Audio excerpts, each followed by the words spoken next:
Amy Mann, Red Vines. Brilliant. Lovely track. On XFM 104.9, Ricky Gervais, Steve Merchant, Claire Sturgis, in for Karl Pilkington, little...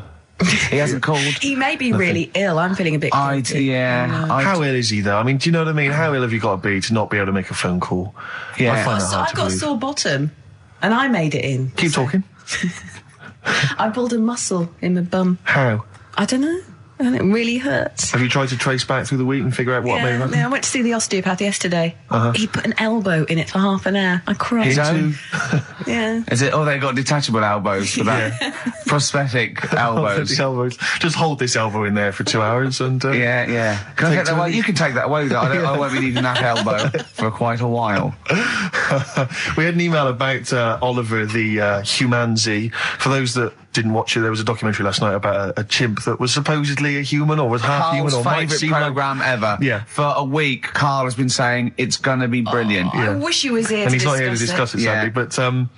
But Lee Cranston has emailed in and says, I thought the best part of the Oliver programme was the guy Vincent Pace, the camp fella at the piano, telling how he first met Oliver. Quote, he grabbed his female owner, turned her around and bent her over and went to mount her. I made her an offer to buy him the next day. Vincent was then shown in a very nostalgic mood playing melancholic music. He obviously wanted some monkey action. He really, that's I mean, it is potentially liable. That's liable. It's a joke there. But I don't take any responsibility for what Lee Cranston says, or indeed the fact that he puts at the end, did he want to turn Oliver into a gay pansy? Question mark. That's Lee's thoughts and opinions. They don't necessarily reflect those of XFM. He sees the chimp mount a human and go, I've got to have that chimp. I must have that chimp. Oh, poor Karl. Where is he? As you mentioned earlier, he was very well endowed, apparently. I didn't see it myself. It was a big boy. Chimp. Big Sure. boy. A big half boy. A big half boy, half chimp. Okay. Honestly, Juan on XFM 104.9. Right, I just called Karl again. I've been calling him all the time, trying to get through to him, right? He's changed his message, so he is listening, and I've got proof. So can you just call the number, Claire? Yeah. Right, call this number. Now listen to this. This is really annoying. We should tell you now that this is not an amusing sketch or setup. No. What's happening there, Claire? Not quite happening for you? No, it's all right. We'll try that again. Try that again, Claire. Yeah. I'm livid now. I'm genuinely annoyed, because you'll see, when you hear the message, you'll realise why. Right. Okay, right. Let's try again. I don't know who he thinks he is now. I'm beginning to wonder if his minor celebrity is going to his head. All this nice write-up in Heat magazine. Yeah. It's changed him. Richard Anderson, incidentally, has emailed in. Go on. Dickers Anderson. It's not happening, is it, there? Is it? Why not?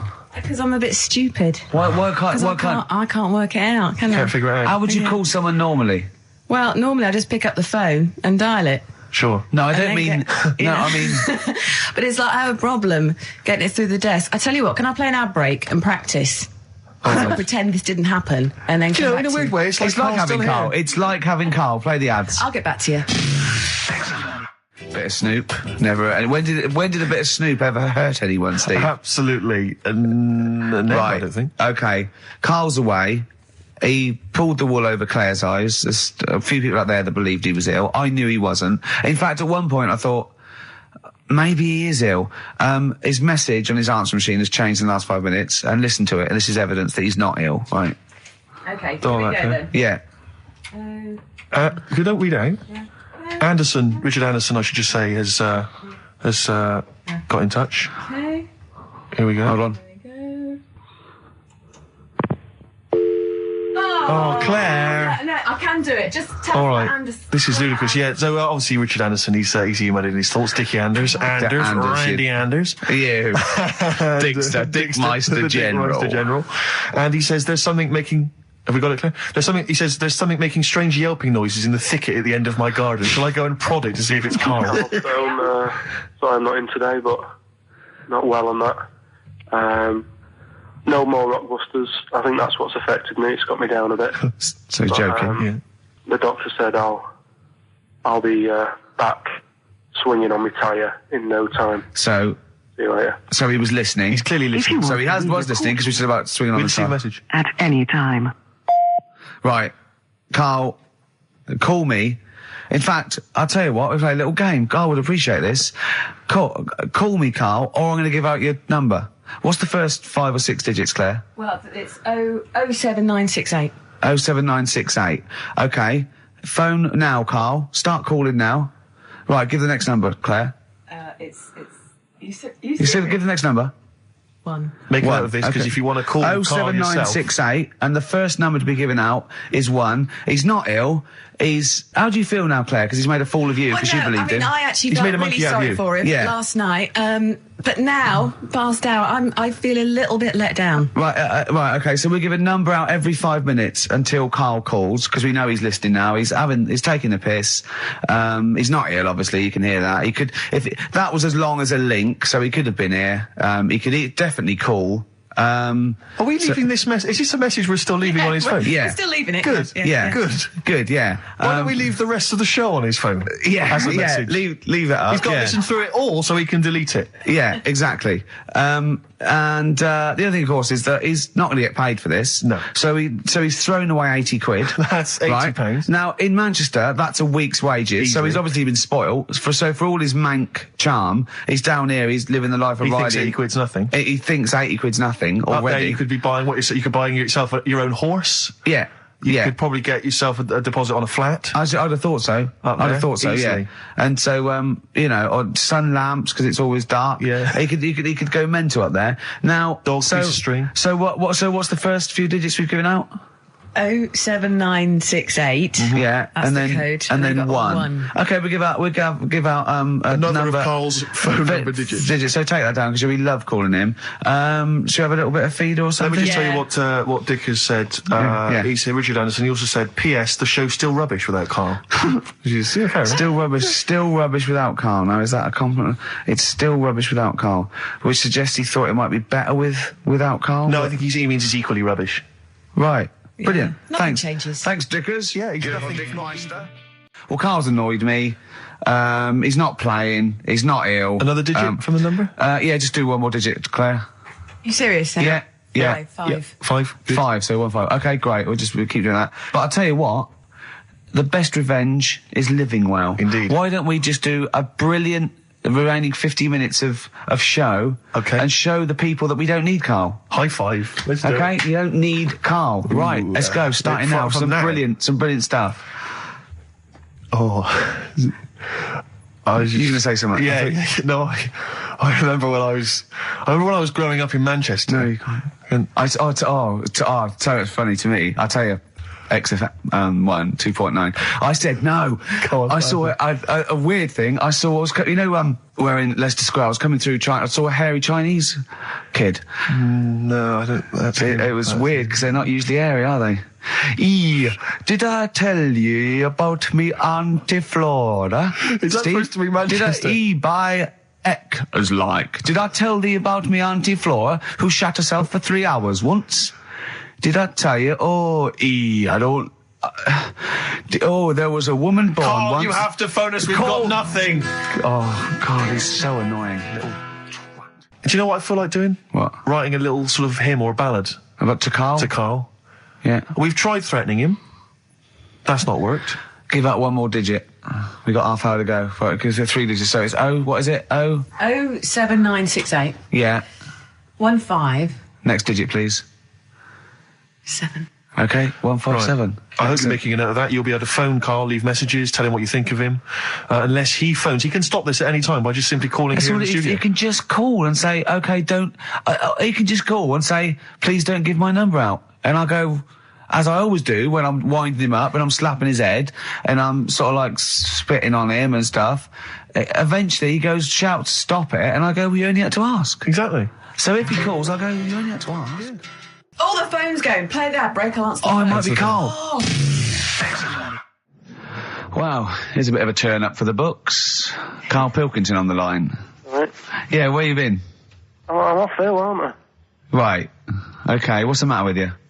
Just a bit bunged up and that, and got the shakes, got that sort of, that shaky thing I get. Yeah, that's because you didn't eat last time when Suzanne was at work. Yeah, well, I think that's what brought it on. Plus, she was away in the week and I put some wet jeans on. And I think that's what's caused the problems. Where did you put them, on your head? No, they were just on the maiden, and the legs felt dry. But just on the what? On the what? Have you got the maiden? What was she doing there? What do you mean? On the maiden that you put clothes on. What? Your clothes horse. Maiden. Your clothes horse. Well, yeah. Right, okay, so you put wet jeans on, yeah? So that's why I'm ill and that. I'm not having a good time. I've been watching the football. So you're just sitting at home watching telly, where you could have been sitting here? Well, I would have been better off there, because I've got a chair there. I've got no chair at home at the moment, because I sold it last week. Why did you sell a chair? What, you only had one chair? What? Look, can't we just, I just was calling up to let you know I was alright and that. We're not interested in that, we want to know about the chair. I sold it. I had a little two-seater, and I sold it because I'm getting a new one, but I've got to wait another month. So you've got to sit on the floor for a month? So you sold a chair before you had another one? Well, she might not have wanted to buy it in a month or something. So I got rid of it whilst I could. She was alright, buddy. We'll talk about that next week. You're going to be in next week? I look forward to that then. That's a dynamite piece of radio to tune in for. The day Karl sold a chair. Brilliant. Alright. So you alright then? It's going alright? Well, why did you take this long to call? We asked you to call since the very beginning. We've been phoning you. Why is your phone switched off? I heard the beginning. I heard the beginning of the show. I thought, yeah, it's going alright, the air and stuff. Turned it off. You turned it off? No, I put a tape in though, because even though I'm ill, I'm still showing an interest in it. Well, you're not, if you're watching football and shaking. Yeah, well, I'll listen back to it later, so I hope you haven't been dissing me. No. Right? Definitely not. Don't listen back to it, it's not worth it, but we haven't been dissing, you know. And I've just been watching a bit of football, right? Did you watch the Monkey programme last night? You told us to watch the Monkey programme. We all stayed and watched the Monkey programme. Alright, wasn't it? What's rubbish, wasn't it? Obviously not half chimp, half human. Well, I mean, they missed out a lot of the interesting bits. They didn't have any interesting bits. Those are bits that you made up to make it more interesting. The bits that I told you about 3 months ago before they decided to make the programme. Yeah. What were the bits that you came up with? Well, they missed out the bits about, the zookeeper. Right, there wasn't a zookeeper, yeah, go on. Well, there was, but they left that bit out. Well, okay, fine. And they left out the bit where it ran from there in 1975. In terms of those that did research, they actually went and filmed it, you read it on the internet. Yeah. Yeah. Chances are you're the one with the facts wrong. Yeah, I think they also left out the bit when it jumped over 3 double-decker buses on a motorbike. On Evel Knievel's motorbike. Yeah. So, I can't believe it. I cannot believe it. Not only do you not bother turning up, but you turn off the radio and start watching football. I turned it off, but I've recorded it. I'll listen back later and sort of... Well, what good is that? Sort of, I like to keep it in shape and that. I'll have a word next week. Alright. If you receive any phone calls from people you don't know, we don't know anything about that. Instantly, we don't know why that is happening. That is just going to be a weird, spooky thing. So and don't bother telling the story about Men in Black 2 either, because I don't think people will be interested. Actually, on the subject of Men in Black 2, what? Have you seen that, Steve? No, I haven't, Karl. Tell me about it. You should see it. Go on. Why? Because there's this thing in it. Go on. What, a stupid, bald Mancunian tosser? No, weirder than that. There isn't anything weirder than that. Big eyes, it was gangly. Keep talking. You've got to see it, because you wouldn't believe how the likeness and that. You've got to get the film out tonight. Right. It's not as weird, it had a normal voice, right? He's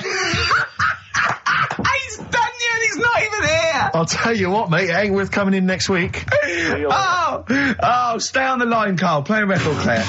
Kings of Leon, Molly's Chambers. What do you think of that, Karl? Alright. There's a surprise. Another insightful remark. Steve is not a fan now. Not only does he know you've been slagging him off behind his back. No, I wasn't slagging Steve. If you get it out on the DVD tonight, you'll know I'm not slagging you off. It could be your brother. I love the fact that it makes it worse, but you're going to go, oh, he wasn't slagging me off. It does look like me. I do think I'm an alien. I love the fact that you hope Steve will go, he's got a point. It's a spitting image. Yeah. I am, seriously, Karl, I'm really angry. I'm so angry with you at the moment. You haven't seen it yet? No, I know, because I know what it's going to be, and I'm just... Why? I'm fuming. I'll tell you why I'm angry, because he doesn't do it in jest. No, but what do you think it's going to look like? What do you think this thing's going to look like? Going to look ludicrous. It's not going to look anything like me, but he's going to like pretend it does. Go on, what? Go on. No, it does look like you. Yeah, of course it does. And you looked like the Humanzee. Well, I mean, to be honest, you did a bit, Karl. You walk like him, you're bold like him, you got a sort of gormless face like him. Any more? I don't smoke. That does. I'm not arguing with you. I'm not well on that. Oh, you're not well. What exactly is wrong with you? You whinger. Well, it's just, do you know, like I always tell you about the restless leg syndrome I've got. It's like that, but all over. So you're just shaking around the house? I'm just, yeah. What do you look like, Elvis? What are you doing? You're shaking around the house. I'll tell you, with your bald head, you probably look like an enormous vibrator. Oh, God. That's what you probably look like if you strip naked. Oh, you'll have the Scottish widow coming round. Oh, dear. That's, what's her name, by the way? I heard you talking about that. That's, Amanda Lamb. Amanda Lamb, who's in the Place in the Sun programme. Is she actually a widow? Is she a Scottish widow? Hoots, man, my husband's dead. Do you want any money and a bit of my clam? Brilliant. All right? That's the sort of quality you've missed out on today. Well, anyway, you're going to be back next week. We need you back next week. Yeah. Yeah. Well, how do you know? Also, how did you know you were going to be ill today? Because you phoned and arranged this yesterday. Convenient. And I spoke to you yesterday and you didn't sound very ill. I felt ropey yesterday. You've got a bit of a bunged up nose. Even though I have a bit of a bunged up Even though I was ill, I still sorted it out. Yeah? I'm a little bit sweaty. Even though I was Carl, ill, sorting it out does not mean you phone up Sturgis and send her down. That's not sorting it out. That's making things worse. Have you learnt nothing? Thanks, Claire. If you're not part of the solution, you're part of the problem. Mate. Yeah. Oh, my leg's a little bit achy. Oh, wearing wet jeans. Oh, I put wet jeans on again. My lasagna wasn't, it was frozen. Can you hear the venom and hatred in our voices today? We genuinely are upset and angry with you. Yeah. Can't believe it. I cannot believe that Right, well, the thing is, we'll be back to normal next week, right? We've got Billy Elliot doing the film next week. Right. Any prizes? Got some good stuff. Have you got any films with Burt Reynolds in to give away on VHS? And I'll see you then. Great, we're looking forward to it already. I'll see you later. See you later. Hot heat, bandages, XFM, we're off, innit? That's it, it's all over. Yeah. Back next week. Yeah. Thanks, Claire. Bye. Total respect. Yeah, Yes. nice one. Keep it real. See ya. What about hamburger stuffing? Oh, right, Karl. Alright. In the mouth, you mean? Well, it says the record for stuffing the most regulation-sized hamburgers, including buns, in the mouth at one time is how many? How many hamburgers with buns in the mouth? So this is just... You're not swallowing anything, you've just got stuff in your mouth. You'd be so good at this because your shape of your head. You've got a shape... His head's just like Hamburglar. You'd be good at this, man. Yeah. Honestly, you'd be perfect. You look like Zippy. And the great thing is your head's empty, so you could get more in there. Do you know what I mean? This guy had a brain to contend with. Do that. What is it? Is it possible? Is it mental? How many do you think it was? There were 3 burgers in buns. What do you reckon, Karl? What, how quick he ate them? He didn't eat them, it's just how many he can stuff in his face. So literally hold them within his cheeks and his mouth, but don't swallow anything. So what, how many burgers? How many burgers did he manage to get into his face? So it's a fella, he's not... Yes? About 5? No, 3.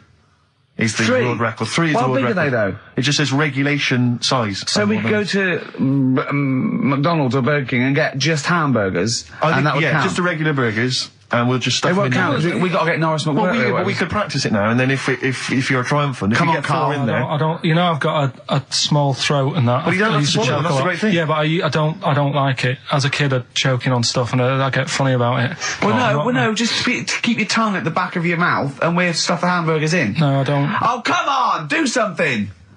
Karl, that is Dynamite Radio. Well, here, Steve will go and get the hamburgers. Have I got to pay for them? No, Karl, give us the money. I'm not paying for them. Oh, I've just spent 25 quid in total on a video on a Guinness Book of Records. That's costing me another 4 quid. I'm not doing it. Come on, give us the money. Get your phone back. Andrew, come on! I'm not doing it. Come on, do it. It's an interesting thing. Come on. You could be in the Guinness Book of Records, Karl. No, leave it. See if we can. Oh, please, phone in if you want Karl to eat burgers. You don't have to swallow them. You can spit it all out. You can be sick on my leg after. Oh, come on. No, because I don't like that. the stretching thing either. Don't stretch it. It will stretch. I'll be like the little bloody dog on the Winston Churchill ad. Don't swear. Well, I'm just saying, though. I know, but we apologise to the radio authority. Carl is not only swearing, but he's refusing to do things we come up with. But the radio authority will be happy with me stuffing 3 burgers in my face. God, I'm not doing it. Yeah, we will. No, leave it. Yeah, I'll give you the money. Can we do songs of phrase or something? No, let's do No, right, play record. Play record. You're going to do it, Carl, or you're fired. No, actually, he wants that. No, you're going to do it. Do it. Please do it. It'd be great. Honestly, please do it. What about Chicken McNuggets? Meet halfway. No, there's no record for Chicken McNuggets. Well. Mental. So I'm not doing it, Steve. So. You are. Steve. Hello. Can you hear me? Yes, can you hear me? Yeah. Where are you? I'm in one of the capital's many burger joints. I'm just about to go up now and order some burgers. Where are you? What are you? Where are you in? I'm in McDonald's in Leicester Square. Oh, right, okay. Yeah. What are you getting? Just get. Yep. Get Hello too there. many. I need to order 5 regular hamburgers, please. If that's all right. Sorry. 5 hamburgers. Yes. You're probably wondering why I'm ordering only 5 hamburgers, aren't you? And let me tell you why. My friend is going to try and break the world record for putting burgers into his fat, stupid face. What do you make of that? Exciting? Yeah. Do you wish him good luck? Yeah. What's your name? Tyre. Tyre? Yeah. Oh, thank you very much, Tyre. I'll try and get Tyre to wish you good luck in a minute, Carl. The coming shortly. 5 should be enough. The world record is what? 3? 3, yeah. Okay, good. I don't know what. Oh, here we go. How much is that? 3.45. 3.45 for 5 hamburgers. It's good, isn't it? It's good value. It is really, isn't it? Really, yeah. I mean, if there's anyone from from McDonald's listening, they probably want to give us some free stuff, I would have thought. I would have thought, right? Would you just wish my friend good luck before you're just on the end of the line there. Just say good luck, Karl. Good luck. All right, then. There you are. That's the people from McDonald's wishing you good luck. Karl, I'll be back shortly with the burgers. Brilliant. Okay. Do you want the pickles left in? Eminem. Sing for the moment. On XFM 104.9. I'm Ricky Gervais. With me, Steve Merchant, with 5 little hamburgers. Got 5 burgers here, yep. And so I don't know, how should we begin, Carl? Do you want to just look at the size of these burgers? Look, they can see it on webcam, can't they? They can see us stuffing these burgers into your mouth. And by the way, I'm filming this, Steve. Look, Brilliant. Look, I've got a camcorder. Yeah. We'll put this on unseen footage on a DVD or something. Or maybe on the website. On the Oh, Carl, what if you break the record? Okay, Carl, I'm coming round now to just monitor this and adjudicate. What's the web? If we want to see this on the webcam, what is it? xfm.co.uk. Right, okay.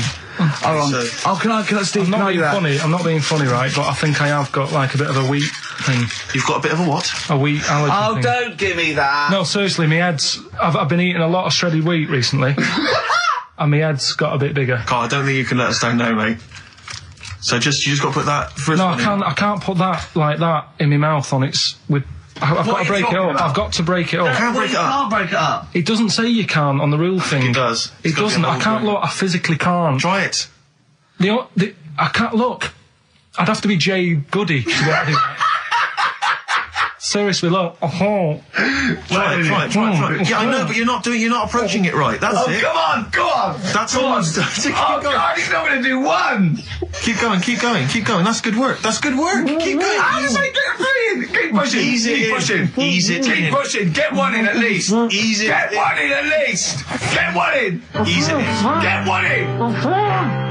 Push it. That's one. Let's go for another one.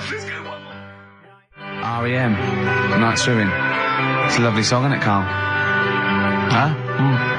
XFM 104.9. I'm Ricky Gervais with me, Steve Merchant. Karl, disappointing. You couldn't even get 1 whole burger in your mouth. I did kind of. Yeah, but there was a bit sticking out. It just looked messy. But you were saying about putting it in whole, and I don't think that's the rule. Okay. It's like you can get more in a suitcase if you put things in properly. So you don't just get all your clothes and chuck them in. So it's about, I reckon you've got to rip it up a bit. Okay, do that then. See how many you can get in. You've got to get in 2. No, just 1. No. Well, it's don't pack it in. What do you do? Pack your cheeks first. Honestly, Steve, my head is swelling a bit because I have got a wheat allergy. That'd be good, then there'd be more room. Right, okay, look, Karl is now just sticking it in his cheek. Right. Yeah. Don't eat any. You can't swallow any. It's like a hamster. You've got to work like a hamster. Yeah, stick it in. Come on. He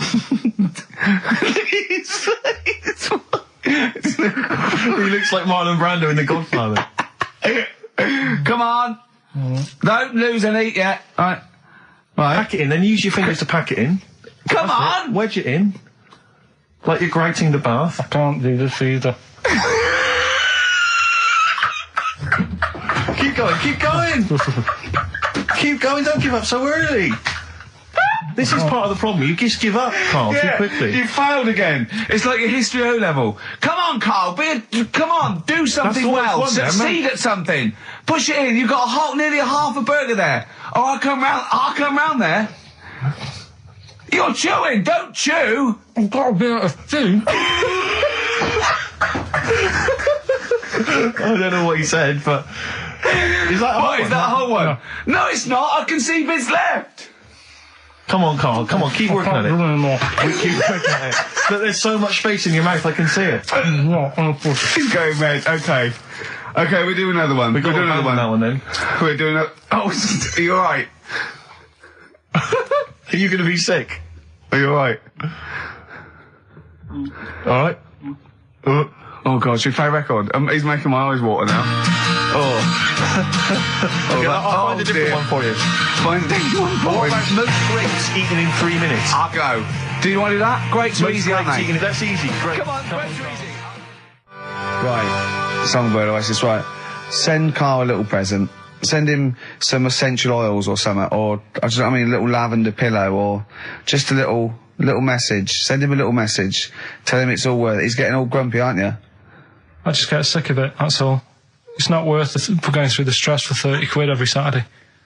You lying little... You'd get more than 30 quid. Oh, not much more. Anyway, Steve, who's the winner? The winner is Mike McNulty. He correctly answered the fact that there were 4 films featuring Hannibal Lecter. There's a downer now, isn't there? There's a downer. I think it was you, actually. I mean, I don't know, Karl. It's not like I'm just trying to win myself a place on your team, but I actually felt that Ricky was really out of order. I gave him grapes. I thought Ricky was discourteous, if that's a word. I thought he was rude, aggressive, unpleasant. As one person emailed in, a dickhead. So, someone also said you were fat and talentless. I don't like those emailers who do that sort of thing, but one of them said you were really, really annoying. Well, cheers for that, but you're still not on the team. They didn't like what you were wearing. So, back next week. What did you say? Cheers for that. Badly drawn boy. All possibilities on XFM 104.9. I'm Ricky Gervais, with me, Steve Merchant and Karl Pilkington, and a few new characters. Steve. I can't believe that. I just said, I know you love Moyles and his sort of wacky stuff, and Chris Moore, Edmonds, one of the greats, and Edmonds, and just all the. Well, I'm going to go along the same sort of vein. I've come up with a couple of. Can I show you one? I'm excited. Okay. Well, it always starts with a sort of doorbell. Okay. So it goes, ding dong. I go, oh no, hold on, Steve, hold on, Karl. Who's that at the door? Yeah. Hello. Oh, hello. Oh, look. It's Camp David, the right queer gay. Oh, hello. Hello. You look all gay today. Is that because it's nice weather? Oh, no, that's not what it means. Oh, have you got a girlfriend, Camp David, the right queer gay? No, but I've got a boyfriend. Yeah. Oh, bye. Yeah. Right. Oh, ding dong. Oh, it's another one. Another comment. Hello. Oh, look.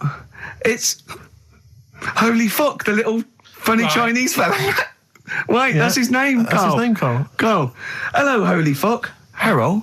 Yeah. Right? Yeah, that's fine. Mr. Fuck. You can call me Holy if you want. No, I'd prefer to call you Fuck. Yeah. Right? You're right. Nothing wrong with this so far. No. Have you got a girlfriend, Mr. Fuck? Achoo. Oh, you haven't got that SARS, have you? Yeah. No, that's my girlfriend's name. See? Yeah. Oh, just before you go, Mr. Fuck, I've got two things here. I've got a nice Trilby hat that you could wear, or I've got a little lampshade. Right. Which one do you want to put on your head and walk around? I presume the Trilby. No, but it's not. No. Yeah. Lampshade. Lampshade, of course. Bye. See you later. Yeah. I thought they were genius. Can I be honest? I'll be honest. I thought they were brilliant. I thought they were. You didn't steal them off Chris. No. They're original. They're original. Sometimes characters. Chris Moyles has done stuff as good as that. I know. Yeah, I know. But no, these are all mine. So there you go. We'll be hearing more from Camp David, the right queer gay, and Holy Fuck the funny little Chinaman. What? All right, Karl. Yeah. Is that your sort of humour? It might not be your sort of humour. You just should have run it past me before you did it. Yeah. What one were you worried about in particular? The not Camp David. Well, say his name. No. Say his name. Which one? I don't know which one you mean. The Chinese fella. I forget who that was. What was his name? I can't remember. Well, if you can't remember, it can't be that good, so we'll leave it. We won't do it again. Right? I'll tell you what I've got, Steve. Oh, what? I'll tell you what I'm thinking. Go on. Right. Do you know, like, TV programmes sort of get rested in the winter? Ding dong. Oh, no. Hang on, who's this? Oh, go on. Hello again. Not now, Mr. Fuck. We're talking. Bye. Is that Holy Fuck again? Yeah. Okay, Karl. Look at Karl's face. Right. Okay, that's it now. I'm not answering the door anymore. Right. Okay, go on. Right. Yeah. Ding dong, ding dong, ding dong, ding dong. He's trying to get in. Don't be impolite, Rick. Come on, Rick. He wants to come in. No, it's too late. It's too late. He's gone away now. Go on. Right. Anyway, what I'm thinking is, Rockbusters coming back for a bit. What? What are you talking about? He likes my idea. He likes my characters. He doesn't like that idea. If I what, Karl? No, what? I was going to say if I came up with with what? With that Chinese fella. What was his name? For a sketch. You wouldn't have liked it. Let's do Rockbusters and see how it goes. I know you weren't a fan of it, but. Hang on, yeah, to be honest, Karl, he dissed Cheap as Chimps, and we know that's a brilliant idea. Hang on, sorry, we all agreed that Rockbusters was a piece of old toss. No, I didn't. I said it needed resting. That's why we stopped doing it. I said it needed resting for a bit. I don't remember that conversation. What do you mean it needed resting? We abandoned it because it was appalling. It started off as a nice idea, but you just gone crazy. Let's play a record and come back to this, shall we? What do you want to play? Bit of sugar. Oh, yeah. Brilliant. That cheer us all up. I don't know why you were thinking of bringing this back. I'm genuinely worried about this. Well, is that the doorbell? But do you not think that Columbo looks like he smells? Would you imagine he smells a bit? He's a brilliant detective. Well, he's got that dog and he smokes cigars, so I imagine he smells. I reckon he stinks. I reckon he doesn't clean his clothes enough. Oh, I think he has. I think he gets up and washes, but I think he puts on a he's too absent-minded. I think he's too busy thinking on solving crimes and stuff. What do you think? Do you think his wife makes him clean his pants now and again? I think they're quite a bohemian couple. I'm not sure she's really interested in that. I think she's got her own mind. Maybe she's a painter or something. No, maybe she's losing it a bit and he's a bit embarrassed by it. Yeah, that could be true. And she's probably incontinent, so while she's ironing his trousers, she just all over them, and he goes, oh God, she's shatting my pants again, I gotta wear them out. Yeah, so that's what... Oh, ding dong. Who's that? Who's this? Oh, hello. Oh, look, it's David Gray, the bent piano player. Oh! All right. I thought it was going to be Columbo. That would be a joy. Ding dong. My wife loves you. No. Hello. Oh, I don't believe it. Look who's turned up, Karl. Do you want to do Rockbusters, Steve, now? Can we listen, with the whole Rockbusters thing, I don't want to be responsible for bringing it back. So I think we should put it to the vote. You should email in. We'll give people 5 minutes to email in. I'll take a straw poll. Do you want to see the return of Rockbusters or not? We're leaving it to you, the audience, to decide. Okay, Steve. I guarantee it's going to be a landslide. They are all going to want it. But why have we ever trusted our listener? We know what they're like. You've just described some of them with a bloke in Waitrose and Columbo's wife shitting herself. So that's the sort of people that, you know what I mean? Yeah. It was weird because the Waitrose guy didn't ask for my autograph before he was hauled away. So maybe he is a listener. But all I'm saying is maybe the posters have drawn in some fresh blood. There's some people who've maybe not heard Rockbusters before. They're the ones who probably vote for it. Anyone else who's heard it before, surely they're not going to see the return of that. No one wants to see the return of that. What's the number? No, let's email only. We don't want to speak to these freaks. Ricky.Gervais at XFM. I know the fact we don't want to speak to these freaks. We work with one of them. Yeah. God.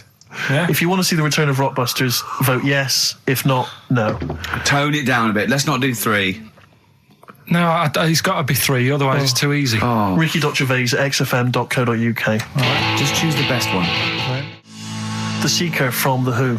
Brilliant. Classic rock. On XFM 104.9, I'm Ricky Gervais, with me Steve Merchant, Karl Pilkington. All right, well, unsurprisingly, the overwhelming consensus is that people would like to hear the return of Rockbusters. I should, however, point out just some of the no responses. Let me see what we've got here. Is Dickie Anderson called in yet? Sadly, nothing from Dickers. I think I might make him one of my hilarious sort of comedy characters. What do you think he would sound like? What would he sound like? Sort of probably like that, I think. Ding dong. Hello. Hey, it's Dickie Anderson. I can't believe it. Your show's rubbish. Something like that? I mean, I think you should work on them perhaps before You're saying there's not a lot of substance these I'm guys? just saying that, once the novelty of the doorbell has worn off. I don't think you understand comedy on radio, Steve. I'm not sure I do, to be honest. Listen to Noel Evans, listen to Moyles. You'll see you don't need to riff with it. It's just, you just do the doorbell and just say they're here. Right. That's all you need to do. Sure. So, that's the main thing. Well, so we've had a couple I'm of thinking of some responses. more characters as well. We'll keep working on those. Yeah. Marcus has emailed. He says no to Rockbusters. He hasn't heard it, but it sounds rubbish. Believe me, you couldn't be more right. Well, does The Office sound good as a title? All right. This is someone else. Don't bring back Rockbusters. Please, can we have more Holy Fook? You're not pronouncing it right, Steve. I know. I was just a bit edgy there. It's Holy Fuck, the little Chinese fella. Holy Fuck, the little funny Chinese fella. No, okay, all right. Well, otherwise, Karl, other than those few negative ones, most people want to see the return of Rockbusters. So, do I go on then. tell people what the prizes Let's go. Let's do it. Yeah. Are these the prizes? Yeah, they're the prizes. All right, let me have a look. We've got the new album from Goldfrapp. What's this one here? Oh, I've no idea. The Yardbirds. A new album from the Yardbirds. On VHS, Coogan's Run, the show where different characters make an appearance each week, including, I think, Pauline and Paul Calf. Good stuff. Who the hell wants this? Meglos, a Tom Baker Doctor Who edition. And the only decent thing really in the collection, other than Coogan's Run, is the X-List, the double CD featuring lots of current indie favourites. So, not bad little selection there, Karl. Placebo and Bitter End. I don't want to contradict you, lads, but it's not. We've got a full hour to go on the Ricky Gervais show on XFM 104.9. I am Ricky Gervais, the aforementioned Ricky Gervais, with me, Steve Merchant and Karl Pilkington. Rockbusters. Oh, ding dong. Oh, who's that? Oh, it's a posh bloke who doesn't care about poor people. Hello, posh bloke, what are you doing? I'm in my Rolls Royce and I don't like the homeless. Oh, posh bloke, don't be a... You want to do the... Satire. That is satire. Yeah. There's nothing like it. It's political as well. I'm getting in there's political so many. Don't things. even begin to show off. I was showing that some foreigners are funny. I got in the fact that, like, if you notice that Chinese people wear different hats to us. Yes. So that's political in a sense. Yeah. So, The weird thing is, Steve, right, that is like what I imagine Ricky's house being like when people are ringing the bell. Because they're all so different. It's got a little... He's obsessed with all my friends being slightly different to each other. I've never understood it. He goes, there's no thread. There's no thread to them. All my mates have got a thread running through them. I was in literally after they walk out of the home. Yeah. But what do you mean my friends are all different? Well, that could be... It wouldn't surprise me if I was round there and the bell went and I said, do you want me to get it? And he said, yeah, and I opened it and it's, what, holy fuck? Holy, yeah, he's at the door, right? And then I'd say he's busy, close the door, bell would go again, then you got the little gay fella. David Gray. Yeah. And then, do you know what I mean? Yeah. The clue, these people from the East Midlands swear a lot. Yeah. TTB. TTB. The answer. TTB. Yeah, go on. Give the clue again. These people from the East Midlands swear a lot. Tourette's Trent D'Arby. Right, you're never doing Rockbusters again. Tourette's Trent D'Arby. Right, you're not doing it. You're never doing... You've blown it. You see, you sneak that one in. Yeah, but I always like to sort of give two that, are fairly easy, and then you sort of work out the men from the boys then, don't you? Yeah. Well, I mean, if I'd have done a character called Tourette's Boy, friend of the little Chinaman, and it went, ding dong, oh, look, it's Tourette's Boy, friend of holy fuck, holy fuck, you'd have been annoyed. Do you know what I mean? Oh, who's your mate, Tourette's Boy? Holy fuck. You'd have been annoyed, wouldn't you? Is that a character from Lenny Henry's show? I can't remember whether it's Chris Moores or Lenny Henry. Yeah, one of them. Anyway, the winner, lucky old Richard Perks from Birmingham. He's listening presumably on Sky, and so nice to have him listening. And that's Richard Perks. He's got those answers, all of them right. In fact, most people seem to get Terence Trent D'Arby or Tourette's Trent D'Arby. Well, I think that's offensive. If you want to complain, what's the number? What do they write to complain about that? Using the same person you told people to write to and tell them I was a knobhead and shouldn't be on the radio. Last week when I was away. Did anyone do it? I think a few went through. Did you listen to the show? I listened back to the recording of it. Did you get any emails before you listened to the show? Yeah, when I got in. Did it upset you? What sort of things was it? Just stuff, I can't remember. Just it was weird because there was like a few of them in a row and I just thought, what's happened here? Yeah. And because we said that, because you weren't here. So what did you say? I just said phone in. We had a couple of genuine emails that liked the show, didn't they? Yeah. And I said phone in and leave messages or email Andrew Phillips and Karl Pilkington and just say the show was great. The show was brilliant without him. But they went a bit too far, did they? What did they say then? Oh, I can't remember. I mean, it doesn't bother me because I'm not bothered what people say, am I? No. Do you know what I mean? No, you don't care what you say to people either. Poor little Robin, he looked crushed. Whatever. Whatever. Well, it doesn't matter because he's doing well at what he does. He couldn't even hitchhike home because they wouldn't stop because his thumbs didn't show up. He was waiting there for ages by the side of the road. Do you know the difficulty he has buying gloves? It's murder for him. He wears little oven gloves from like Wendy houses. He has to wear Barbie oven gloves. Yeah. Oh. Right, so so the winner there, Richard Perks in Birmingham, if you could just email him with your address. There was another winner, wasn't there? What was his name? There was one person who got all the right answers and there was almost a winner, but his name was Peter Kay. And I like Peter Kay just coming second. So we gave it to Richard Perks. Yeah. Peter Kay. Never gonna win. Let's play a record.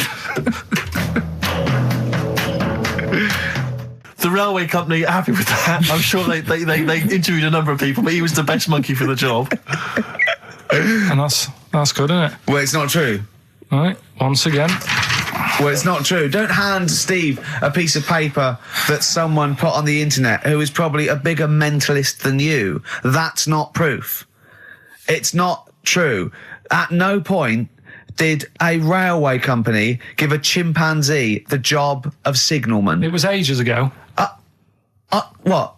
Steve, when was it? It was before trains, probably. Well, it's in the 1880s. Yeah. According to this piece of paper, which is what you've based your monkey news on. Now, of course, I think ITN and a lot of the news channels, they tend to get lots of independent confirmation of their news before they give it out as fact.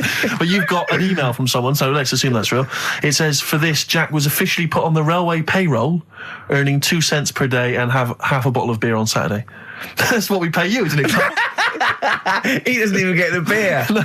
Oh, dear, he's not allowed to drink, are you? Someone emailed in, actually, and said, Karl, some years ago, did you die? And they took your face and transplanted it onto that of a chimpanzee.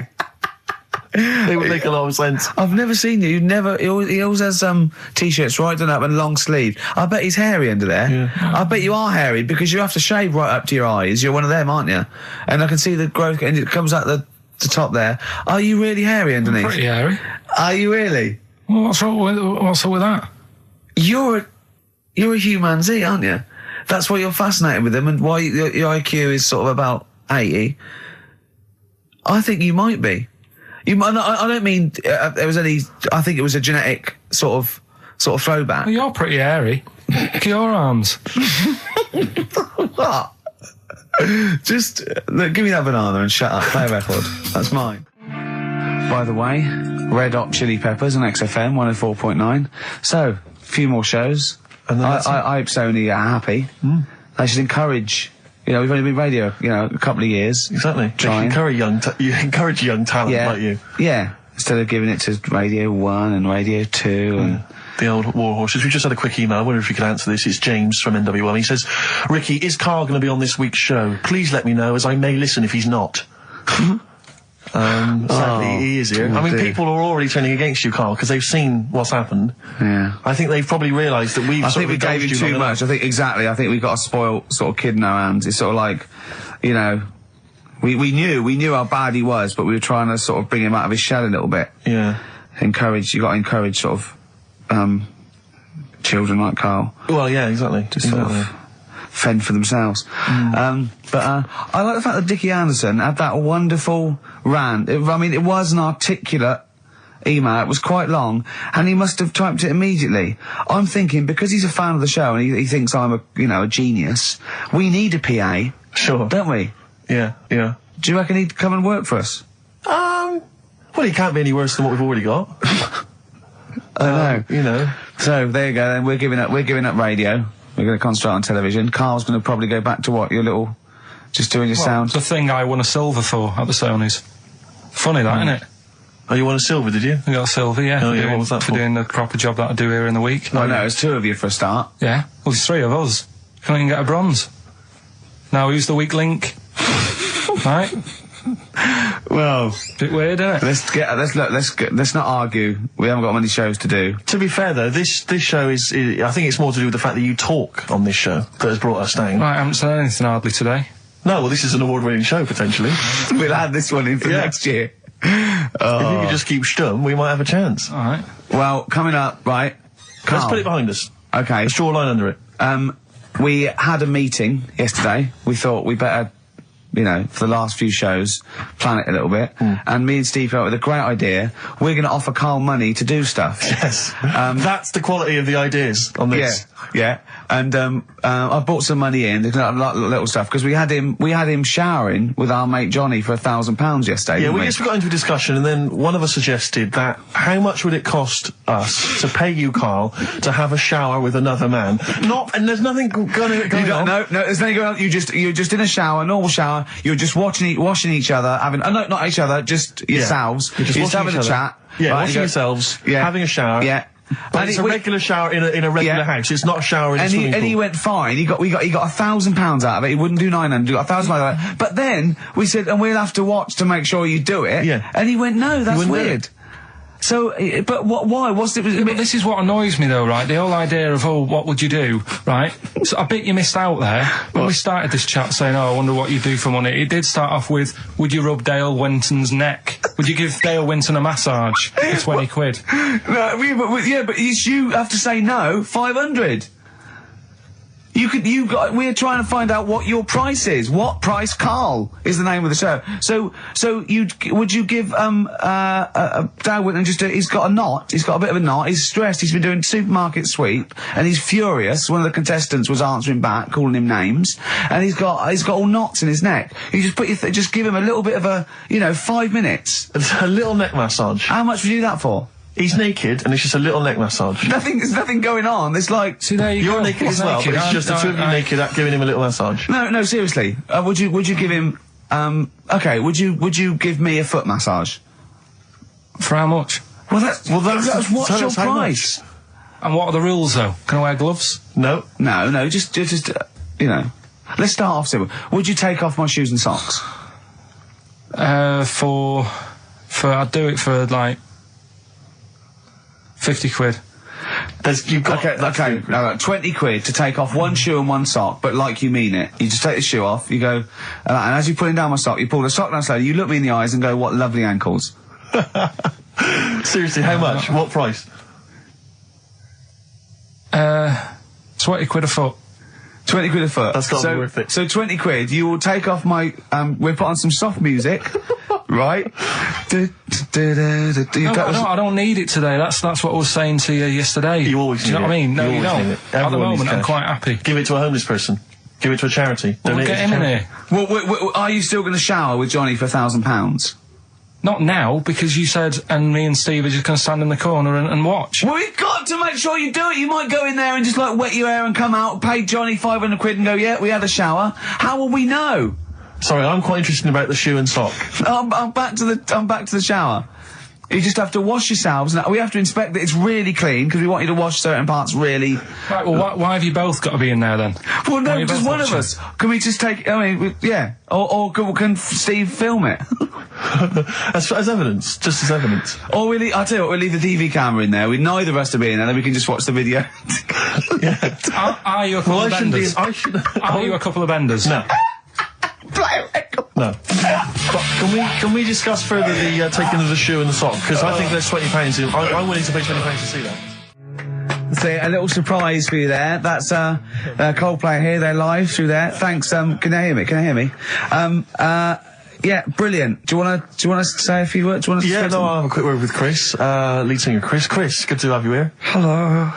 And how's it going with Gwyneth Paltrow? Brilliant, yes. She's a lovely lady. Yeah, no, I thought so, yeah. I saw her in Shakespeare in Love. She's good in that, isn't she? If you would pass that on to her, just say I enjoyed that. It's going alright. You going to get married or? Yeah, so I marry either her or that Julia Roberts woman. Yeah, either one is good. Yeah. I know you're on holiday at the moment in Hawaii. I read in the paper today. No. You're actually here? I'm actually here. Okay. Got to go now, got to go. Alright, just a couple of quick See you later, Chris. Yes, see you, Ricky. So that's the sort of guests. That's the calibre of guests. We're just trying to up just things. like Jonathan Ross. We've got guests like Jonathan Ross. That's Coldplay, just popped in. Just popped in. So if you're the Sony people listening, you might want to... And we've still got Karl to take off my sock for 20 quid, okay? There, on XFM 104.9. You see... I'm sick of it. No, wait. This is giving me an idea, because I think... What the best thing about this show is what happens when the records are playing. Because we sort of... That's an example. Inarticulate. Yeah? Didn't have anything planned. Well, I started my mouth moving, but I didn't have anything planned. Yeah. Like... Why was that? Why don't you have anything planned there? What? Why didn't you know what you were going to say then? Because... What were you doing when Radiohead was on? I made Karl a new uniform that he has to wear in the second hour. What did I do? You got tissue paper. Yeah. Toilet roll, yeah. Ripped a bit off. Yeah. Made a little tie for me. And put some in my ears. Yeah. So we had earplugs and matching tie. Yeah. And he looked good, didn't he? Yeah. He had earplugs and matching tie, and I squeezed it in there, and he went, I can't, it'll irritate me. So I'm thinking of things all the time to make this more fun for me. Yes. And it is just like that. Sorry, a quick question. Steve, just want to raise a little point. Go on. You say that you're spending most of your time thinking about how you can make this more entertaining for yourself. Yeah. Is it worth ever considering the listeners? Well, I think that if you're happy, they're happy. I'm not sure that's true. I've been monitoring a lot of the feedback on the email and stuff.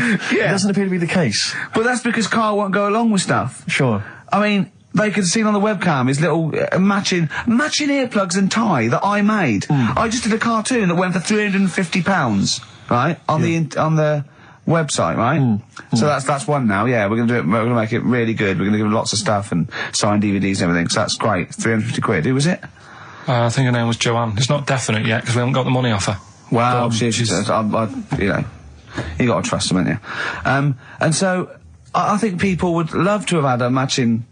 You know, I'd have signed it and everything. Little matching earplugs and necktie made out of toilet roll. Yeah. You know, and he don't want to wear it. But I've had a great idea for a show, right? We filmed the behind the scenes, right, of each show. So, you know, then you get a CD of what went out, but you saw what happened behind the scenes, right? And it follows us through a week, right? And it's called X-Men 3. Ah, I see, because of XFM. Yeah. Right. And then we can film what Karl looks like when I'm squeezing his head, what he's like when we're trying to make him touch us, all that sort of stuff, when he's getting all stressed out in the day and we just pop up, right, what he looks like, his little head, everything. And would this be broadcast on TV? Or? I think so. I think Choice, something like BBC Three. Yeah. Yeah. I mean, it's not because I'm very much in the centre of the storm. I'm very much the eye of the storm. Yeah. And I know that I myself would not want to watch that. Really? No, because it's... Any negative, Karl? He was like this when you came up with Cheap as Chimps. He wanted to drop Rockbusters. What was the other thing he didn't like? That other TV idea I had. Yeah, what, putting a baby in a room, setting it on fire and see if it can make his way out? Setting the room on fire. Let's not get silly. No, but he didn't like that, did he? I mean, I don't want to sort of... I don't want to blow my own trumpet, but it does seem to me that my criticism of those things is probably justified. I mean, Cheap as Chimps, where is it now? Well, Donald McIntyre took it. Not really, Karl, not really. It is but a pitiful memory. Both your game show ideas is terrible.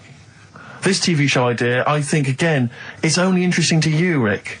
This is what you fail to realise. You've got no sense of the greater public. They don't To be honest, I'm just taking this from what people are emailing in. They're not interested in Karl. I don't read the emails. They're not interested in Karl. I don't read the emails. They're not interested in Karl. They're not interested in Karl. But if we did a documentary about him, like they did about Oliver, the Humanzee, or that's a different case. Or the girl that was older than her mum, or all those other sort of things. I think if we actually did a definitive documentary and got in doctors to talk about him, and showed him that psychiatrist from Big Brother, and just talked about it, and then showed him in his environment, I think it'd be brilliant. I think it'd be a brilliant show. But I think that's interesting. I think you're right. Some kind of anthropological study of Karl, fascinating. You making a little neckerchief for him, I'm not so convinced. But that'll all be part of it. Play record, let's think about this, because I think this is an idea. If any broadcasters are listening, like Greg Dyke or, we'd even go to Channel 5 with this, I think, wouldn't we? Really? I mean, alternatively, if you'd like to incorporate Karl into some kind of Blue Peter appeal...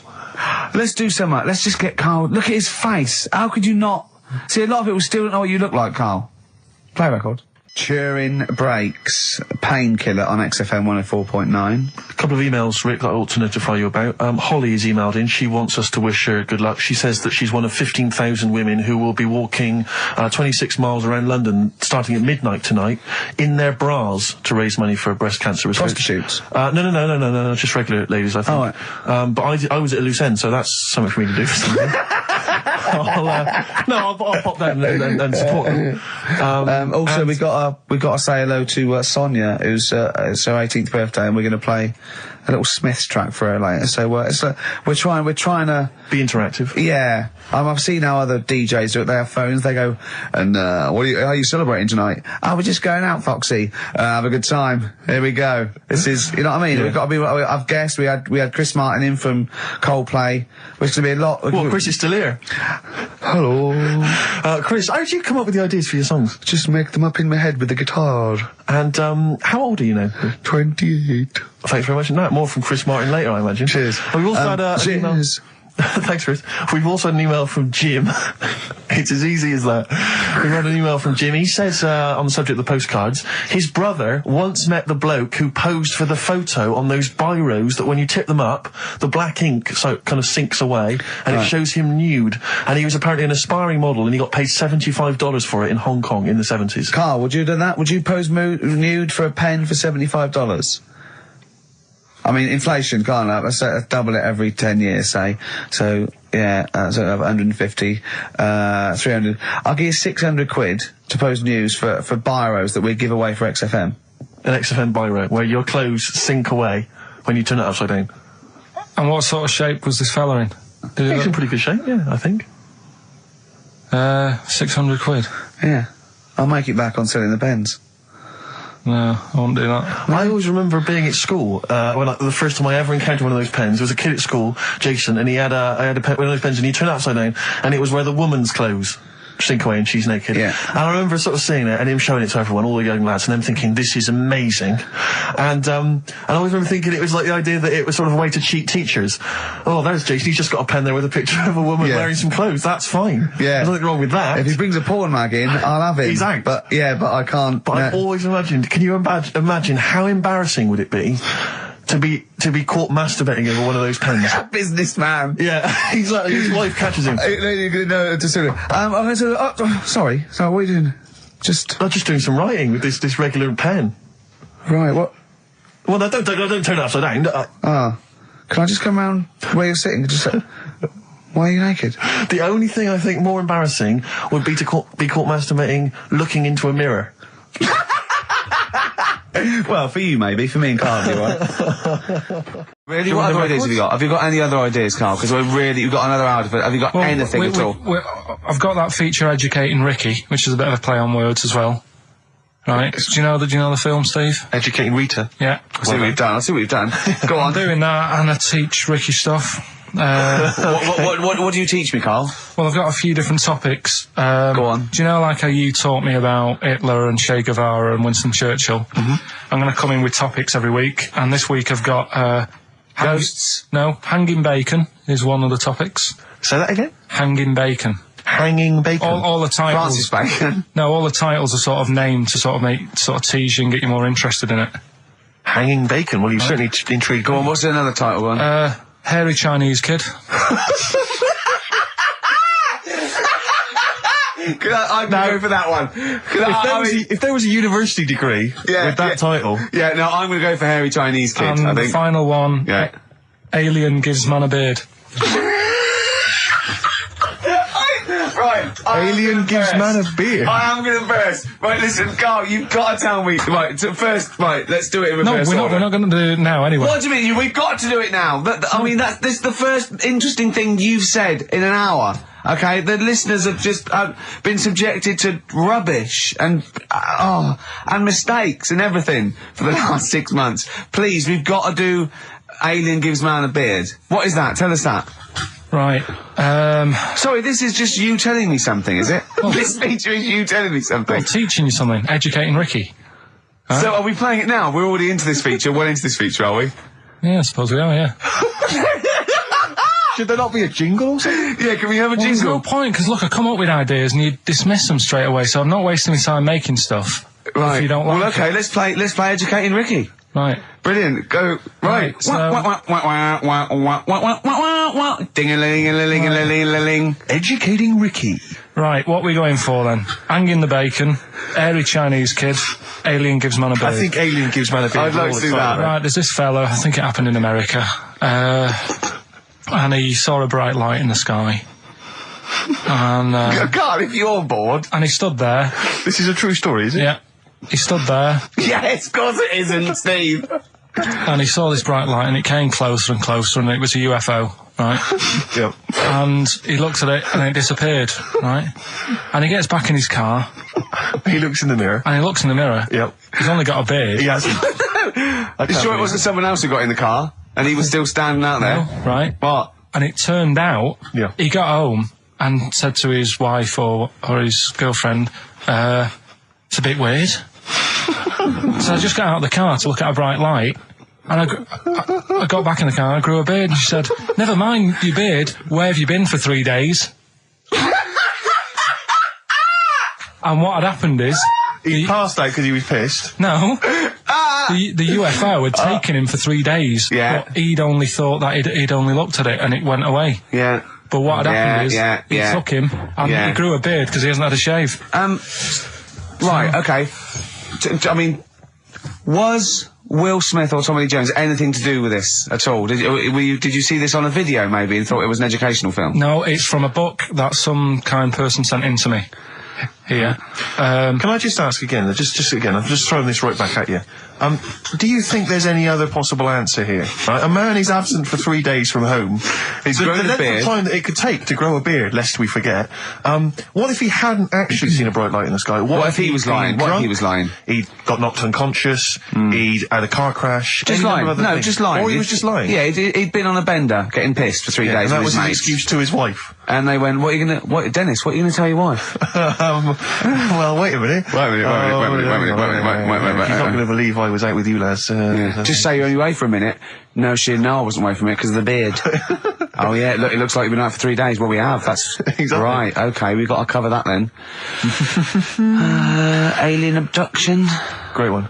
Okay, let's try that. Do you see? That's a little scenario there that could have been played out. So, when you say educating Ricky, what have I learnt from this? Never listen to you again. That's all I've learnt so far. Never listen to you. Yeah, we'll add a little bit more in here, right? Well, no, what do you mean add a little bit more? We'll add a bit more to this what I'm educating you about. Go on. Right? There's only a law in America that says if you touch a UFO, you're going to get done. Now, why would they make a rule? I don't know do you know, like, all their rules have a code? Carl, I genuinely do not know what you're talking about. Right, do you know, like, how here... Do you know what... I have no idea. Right. Okay. Do you know, like, over here... I'm listening to Capital and these headphones. I got Foxy on from yesterday. Right, let's bin that. No, wait, it's great. No, I want to hear about Hairy Chinese Kid. Let's play a tune. Okay, play a tune. Come back with Hairy Chinese Kid, definitely. Some doors. Yeah, I just thought I'd go back, take it back to the 60s. This is a tune that a friend of mine sent me. If you touch UFO, you get done. Soul Kitchen from the Doors. Shambles today, this. Dave Bowie, Slow Burn. Yeah, quite a Eno trilogy feel about it. Logic and sort of low type. Yeah, but yeah, enjoyable. Now, okay. That's stressful, isn't it? I think we've got things working now. We've had people coming in and out, just shaking their head going, shouldn't have bought that desk. But it's all sorted now, I think. And you notice how it took about 25 minutes for them to come down as well, though? Do you feel like we're maybe quite low in the pecking order in the building? Definitely. You know, it's like Capital First, Capital Gold. They can shoot off to other sort of pirate stations, people's car radios, then they come back here. Oh, dear. Oh, I had a job at Richard Sounds. Light fitting was buzzing. Now, but we've got... thanks for staying... listening. Right, okay, educating Ricky. What have we got? Airy Chinese kid, go on. Right, yeah. This is the... I didn't want to do this. What do you want to do it? Well, I wanted to give you 3, and I gave you one. It was like the alien man gets a beard or whatever. Yeah, and which was total rubbish, so this one should be better, maybe. Hairy Chinese kid. Right, well, we've talked about airy people in the past. True enough. Haven't we? Yeah. You know, the little kids who grew up in woods and hung around with wolves and that. Yeah, again, you're confusing it. Yeah, they're not... there were some people that were born... very hirsute. They were not the people who were brought up with wolves. You just put that together in your Homer Simpson type mind. Right, well, this is like a sort of close to that sort of story. Yeah. But the weird thing is, right, Chinese people aren't that hairy as a nation. No, seriously, that's a well-known fact. They don't have that much body hair and stuff. Okay. So this little kid who was born over there, he was like covered in stuff. Was he? And it was only his nose that wasn't hairy. The rest of his body was caked in hair, right? And his hair sort of What grew. sort of hair was it? Was thick hair. No, what I mean is, was it sort of like a pony's mane, so he just looked like an Ewok? You know what I mean? Just like hanging down sort of straight, dark hair. In the picture, it looked like it grows from his eyebrow. It grows from his eyebrows quite thick. And then it just goes all the way over his head. You don't think it was just really long eyebrows that he'd done a comb over? No, it was all over his body. It had a picture of, like, his back and that. Yeah. And, Had he styled it? Had he styled it at all? Did he have it in a quiff, or...? No, it was just hanging everywhere. all over him. Yeah. And they were like, you know, this is a bit weird. Happening in China, where we're not normally that airy. That was the scientist speaking there. Yeah. And the local press and that were getting him down, calling him monkey boy and all this. Oh. And thinking Chinese press. But the doctor, Yeah. Oh, they're cruel, aren't they? It's like those game shows. That's Japanese, isn't it? yeah. That's what. Yeah. and the doctor said, I was Karl talking through all that time while we were just like talking to each other then. Because I turned round and I still saw he was talking. Go on. So anyway, the local press came in to see the hairy boy, the monkey boy. and they were like being tight, taking the mickey out of him, and the doctor said, showing him nuts. said he's only airy. Said he's a healthy young kid. The only faults he's got is he's got a little bit of eczema and a boil. And he said everybody should just treat him the same, and I think he grew up a healthy kid. Yeah, so that's the That's the end of the story. That's not a story. why. But I've got nothing. I don't know what to say to that. So someone in China was born slightly hairier than the rest, and he was normal apart from eczema and a boil. That to me isn't a story. But if it is, I've got a million. I mean, it's sort of like bloke from Manchester went a bit bolder than the rest, got a job on radio. He was normal. I mean, that's not a story, is it? Do you know what I mean? All right then. Hang on. Hold on, he's got the big guns. You're not going to give us hanging bacon, are you? Yeah. Come on then. Right. Come on. Come on. This is it. No, this is a good one. This is the one. And this is a story, right? Do you know the saying, chewing the fat? Good one. It's one of my favourites. Yeah? Yeah. Do you know what it means? Talking. Right. Well, do you know where it came from? No. Right, what they used to do years ago, when people didn't have much money. Is this the same as throwing the baby out of the bathwater? No, it's not the same saying, but... No, but I mean, is it as wrong as that was? Well, let me tell you, and we'll Go see. on. Okay. Like, people go out to work, and with the money, they'd buy food. Oh yeah, go on. This is a good system. What? Go on. What do you mean? People go out to work and with the system. And if you were quite well off, you might treat your family to some bacon, right? But do you know, like in these days, if people earn a lot of money, they might buy a nice suit or a car. Yeah. So what are you saying? You're saying wait. Let me get this straight. You're saying that you go out to work and get money to buy things to live, and if you get sort of enough money to live and you've got some left over, you might treat yourself on like a suit or a car or something. Is that what you're... Yeah. Oh, well, back then, if you earned money, they'd say... This is olden times. Yeah. Okay. Let's get some bacon in, right? And what they'd do, they'd hang it in the kitchen. Or to show it off? To show it off to all the neighbours and friends. Because if you had hanging bacon, it was like, he's doing all right for himself. Yeah. Some lovely bacon. So he had loads of bacon hanging up, and people would come round, right? And whilst they stood in the kitchen talking about whatever they're talking about... In olden times. They'd say, do you want a bit of rind?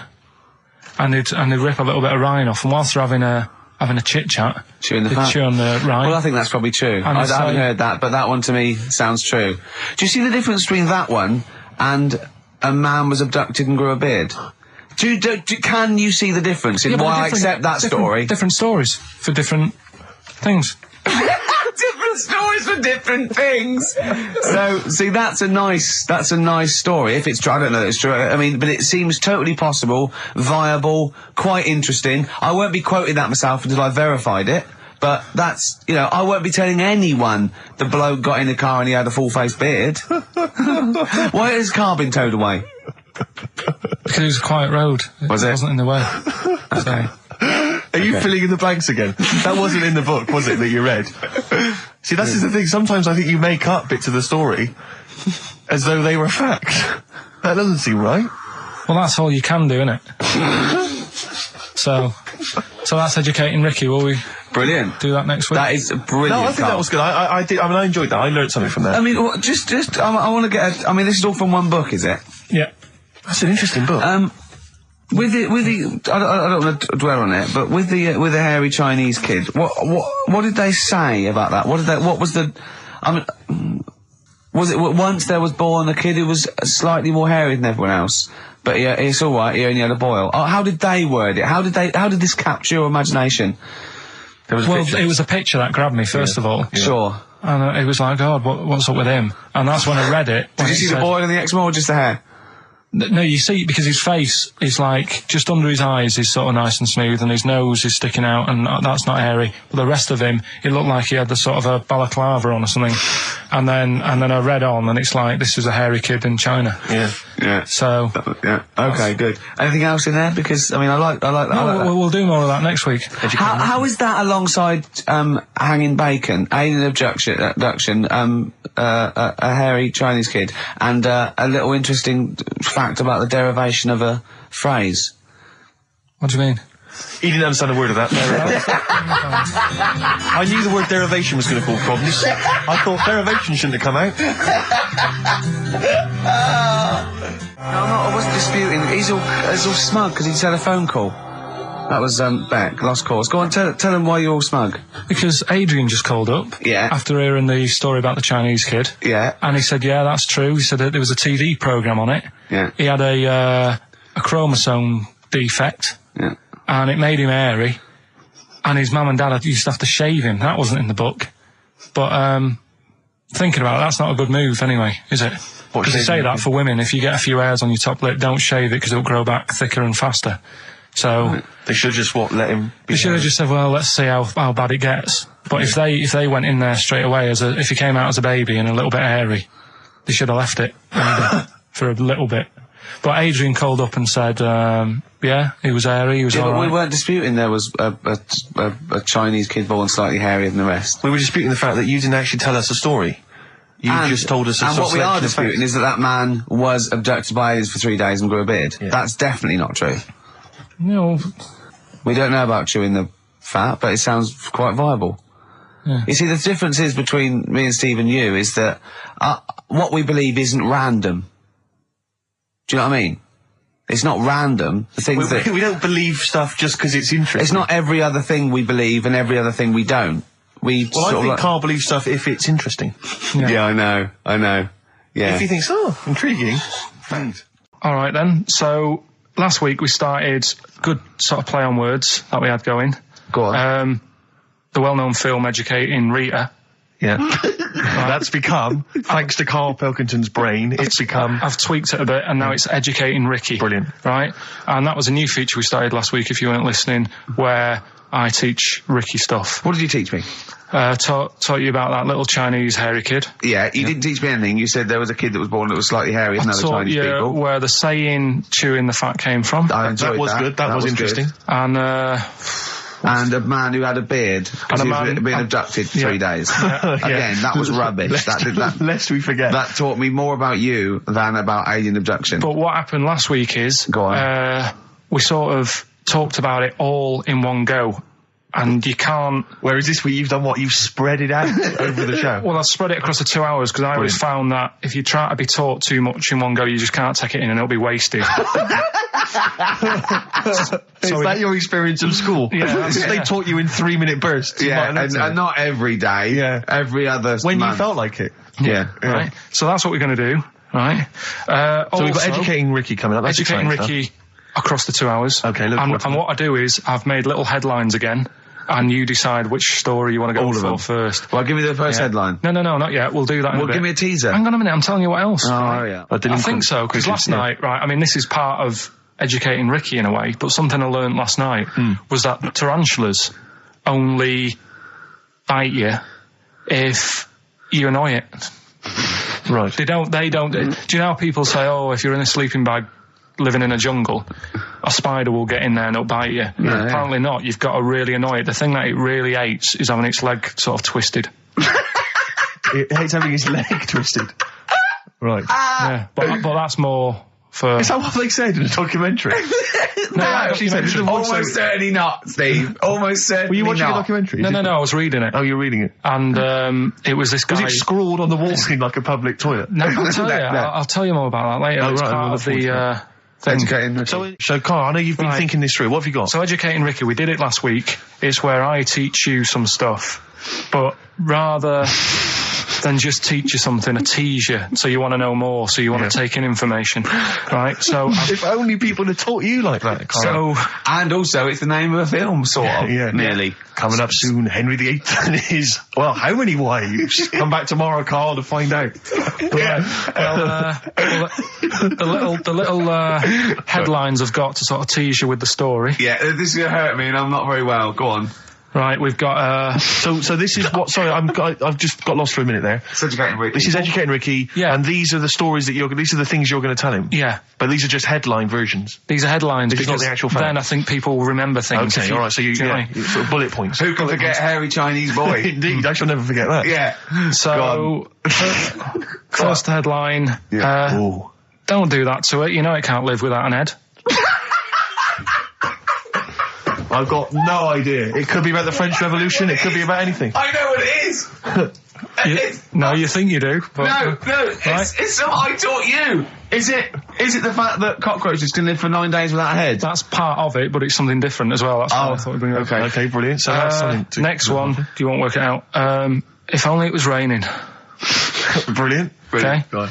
And the last one, what's tomato with you? What's tomato with you? Yeah. Look how pleased he is. You're obsessed with puns, aren't you, at the moment, Kay? It just works. I think it works. Yeah. You love puns. So, there you go. So which of those are you going to choose, right? Oh, well, I'm going to have to choose. Don't do that. You know it can't live without an head. Can we play a tune and we'll come back with that? I can find out what that is. Yeah. Wow, what a history lesson that's going to be. Dandy Warhols and Bohemian Like You on XFM 104.9. I'm Ricky Gervais, with me Steve Merchant and Karl Pilkington. Karl, what's the story then? Right, so what did you say you're going for? You've got your 3 titles, your 3 teasers. Well, I think I'm going to go for don't do that to it. You know it can't live without an head. I'm looking forward to this. Right. So this is Educating Ricky, for those who have just tuned in. Now, something that Ricky told me about when he was educating me was that a cockroach, if you cut its head off, it lives for a week. Yeah. Right? And the only reason it dies is because it can't take on water. Sure. It doesn't have a great time in that week, though, does it? I mean, it doesn't get much done, I don't imagine. It just needs water, and because it can't find any, like its eyes, it eventually dies. Yeah. Right? No. So what? No, it's not. That's not. It's anyway. You can't drink. Anyway.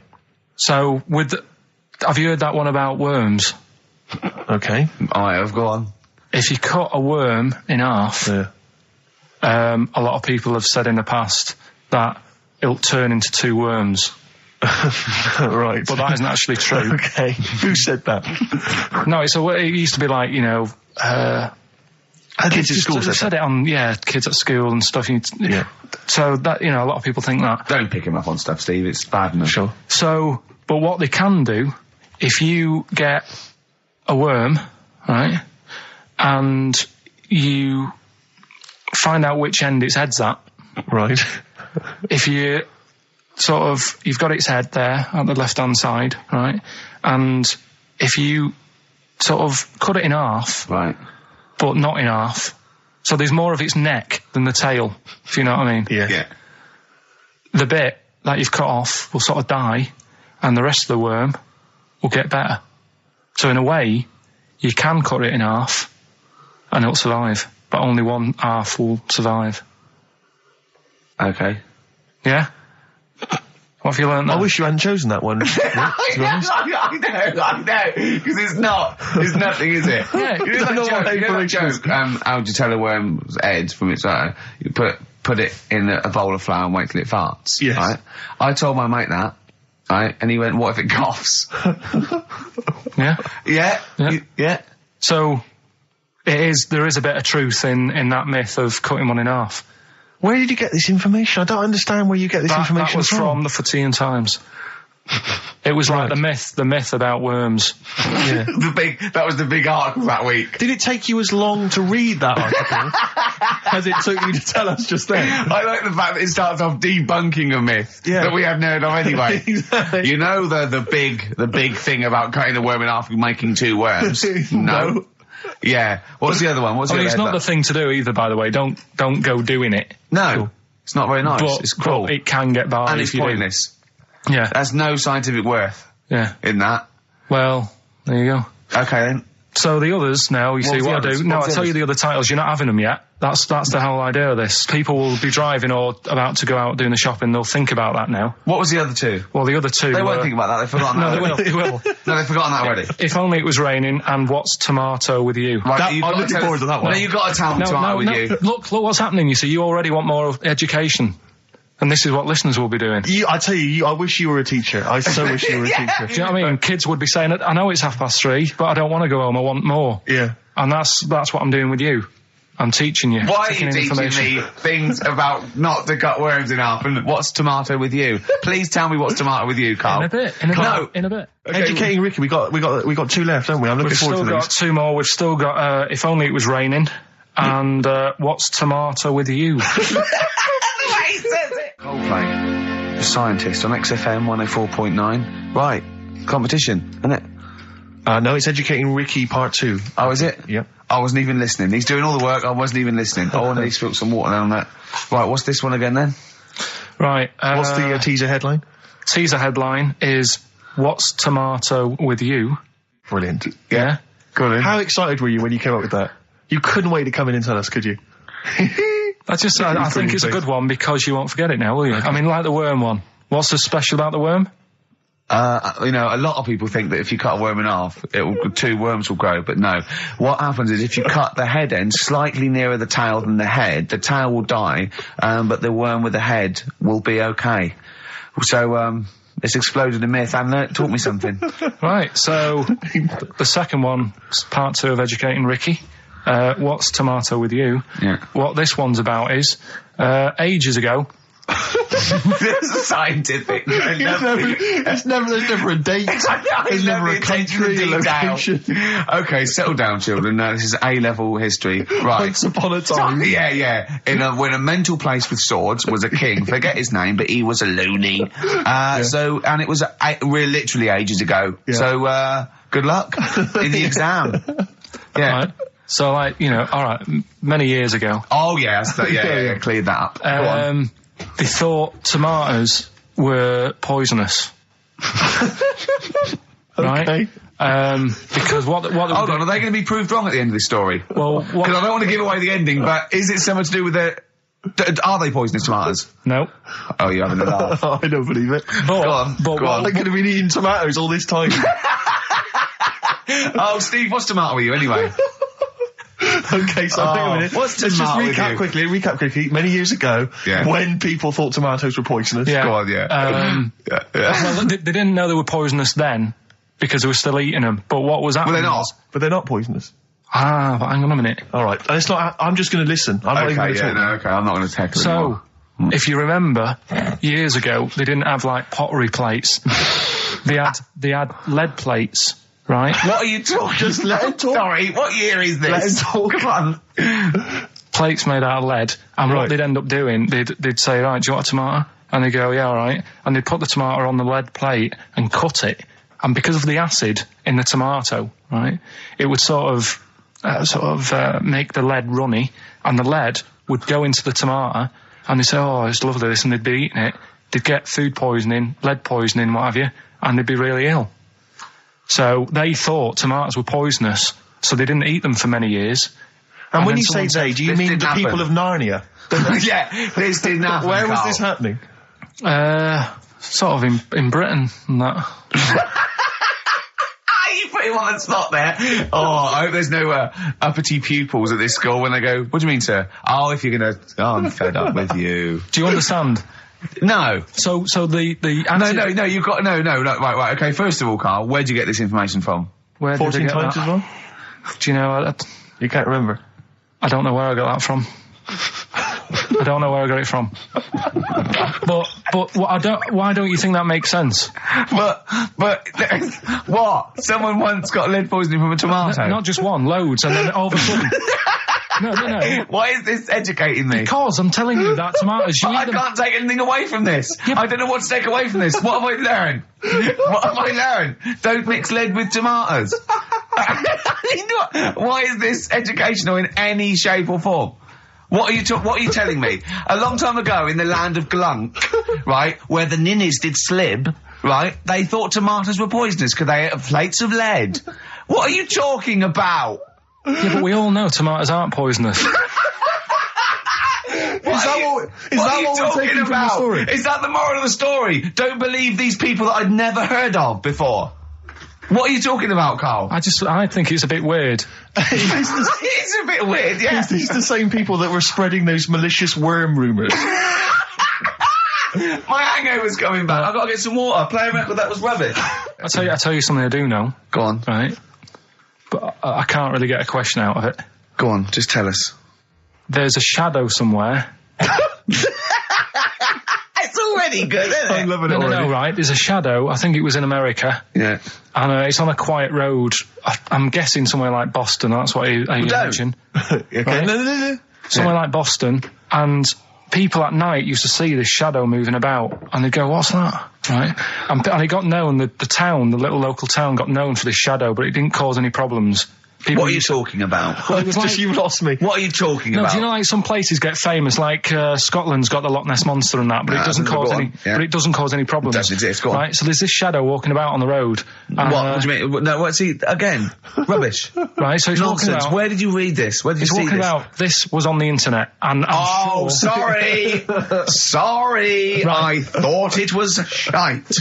I didn't know it was on the internet. Right. So this shadow is moving about, and Independently of an object. yeah, and the local mayor and that is like, yeah, it's a bit weird, but it's not harming anyone. The mayor involved. Was he elected to that post?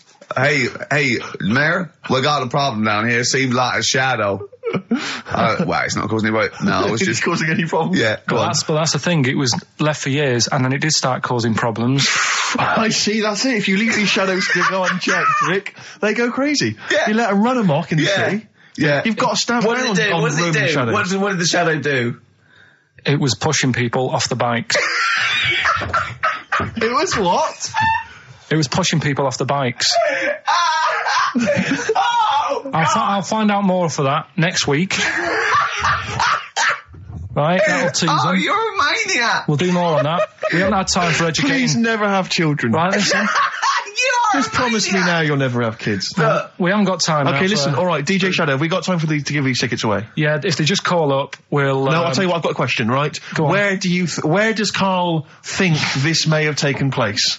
If you've been listening to the show, where do you think this evil shadow has been running amok? Let us know. The number, Karl?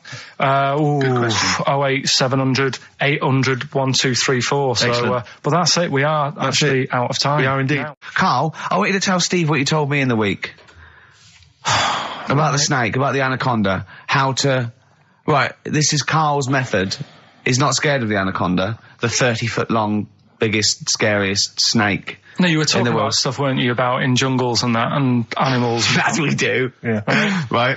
And I remember reading about, say if you're in the jungle and you get tired and you go to sleep, right, and you sort of wake up and you feel something on your leg, and you look down and it's an anaconda, right? Yes. And it's swallowing your feet, because apparently they always go from the feet up. They never eat you from the head. So, okay. Should I save these points to the end? Because make a list of the points. Because they always eat head first, because the way the fur goes, where they have to take a capybara or even a rat, they take it from the head first. Make a point. Make some notes. Okay, so that's wrong. We'll come back. Okay, next, go on. So they always eat you from the feet. Go on. So they swallow in your feet, and it's said on the website, if you wake up and you see this anaconda doing that, sort of eating away at your feet, don't panic. Don't panic. I'm just writing this down. Don't panic. Hold on. Okay, go on. Don't try and kick it off. Okay. Just let it sort of swallow you. Mm-hmm. But only up to your knees. Okay. Why not kick it off straight away? Because I think it sort of gets a bit angry, it starts thrashing about, and it can swallow faster, I think. Oh, yeah. I'm guessing that bit. Okay. Just put a question mark by that. Okay, there, pop a question mark next to eat. So knees. yeah, so it's up, eat knees. So eat it up to your knees. It's up to your knees, and then what you do is you get a knife. Yeah. Okay. And you cut. And how do you get a knife? Do you walk over to the kitchen? I was going to pop over, get knife. Where's that coming from? Get the knife. You always have a knife. Okay. Always have a knife, of course you do. Otherwise you're a fool. Always have a knife, okay? Well, come on. Yeah. If you're going to go into a jungle... Always have a knife, okay. Always have a knife, yeah. Simple. Could I just say something? Suppose you're wearing combat trousers, and the knife is actually in the trousers by the knee, the sort of pocket by the knee. What happens then? I suppose you could still reach in into the mouth, couldn't you? So anyway, you've got a knife. Let's say you've got a knife. Let's say you've fallen asleep, the anaconda's chewing your feet, you let it eat up to the knees, you've got a knife. What do you do then, Karl? Right. So it's up to your knees, and what you do, you get your knife that you got out of your pocket earlier, and you cut it at the mouth, right? Do you know, like either side of the lips? Right. So you're sort of cutting it in half. Right, like a Chelsea smile. And it can't, yeah, that's right. Yeah. It can't do anything. It wasn't ready for that. It can't move about because it's got, like, your legs in its mouth. And peel it off and walk away. Okay. My main point, really, is this, Karl. Never will an anaconda or any constrictor, python, boa constrictor, just start eating a sleeping man. He will crush you to death first. That's why they're called constrictors. They're not called gobblers, are they? Or holy swallowers. They're called constrictors. Why would he start eating something? Is that how they take down antelope? Just start chewing their leg? Oh, it's gone off. I'll tell you what, lads. They get together. The snakes got there and said, I'll tell you what, we're losing a lot of prey by just living at their ankles. They're running away. Let's crush them to death first so they can't move. Then we can swallow them. You're a fool. So anyway, right, so I was telling him this bit of information because we started a feature last week. Mm-hmm. Well, week before. Sorry, Karl, can we just go back to the crushing you to death first? Yeah, but, I read it. He's won there. He's beating you there, Rick. Okay. Did it say what to do if it starts with you death first? No. Did it say what to do? Supposing it had this meeting, and it started crushing you and you woke up and it was actually round your chest. And every time you tried to take a breath and breathed out a little bit, it just tightened its grip because it can feel that. What'd you do then? You sort of tighten yourself up anyway, because I've read about that. Yeah. If one does start wrapping around you, you sort of make yourself into a ball, first of all, and it'll wrap around you, but it's alright because you're protecting your lungs, so it can't crush you. And then you just sort of shout for help. And you shout for help with this 30-foot snake. Do you know how it works? It gets as tight as it can. It can feel as tight as it can, right? With these huge muscles, right? Yep. Right? When you leave a bit of breath out, it tightens again. You won't be that out of breath. You haven't been running anywhere, so you can just go. What? And when do you get the new mouthful of oxygen? Just breathe very slowly, like you do. How? Do you know what breathing is? Do you know what breathing is? It's extending your rib cage, right, intercostal muscles between the ribs, contract like that, okay, making the rib cage expand, which pulls air in through. It's like a bellow. That you can't just breathe via the mind. It's a physical process. It's your rib cage. Well, maybe I'm special, but I can do little breaths without my ribcage. Play a record, Steve. You're special. Play a record. No. You can't take little breaths without moving your ribcage. Can I just give you the titles, because we're running out of time? We've got a competition to do. Okay, all right. Let's just leave the anaconda discussion. Why don't you agree to disagree, and we'll see who survives if you crash land in the jungle. Right. So, what is this? What are you doing now? This is educating Ricky. Right? Oh, good. I'm going to look forward to this. Yeah, 3 topics that I teach you every week. Yeah. Now, obviously, I should just remind people, you normally summarise each of these in a kind of bullet point heading, which you tease us with. So what have you reduced them to this week? Right, we've got Stocking, Aitken and Waterman. Stocking, Aitken and Waterman. Good. Yeah. What else have we got? We've also got, what else is it? It's not his vault. Yeah? It's not what? It's not his vault. Okay. Yeah? And we've also got Get a Lobe of This.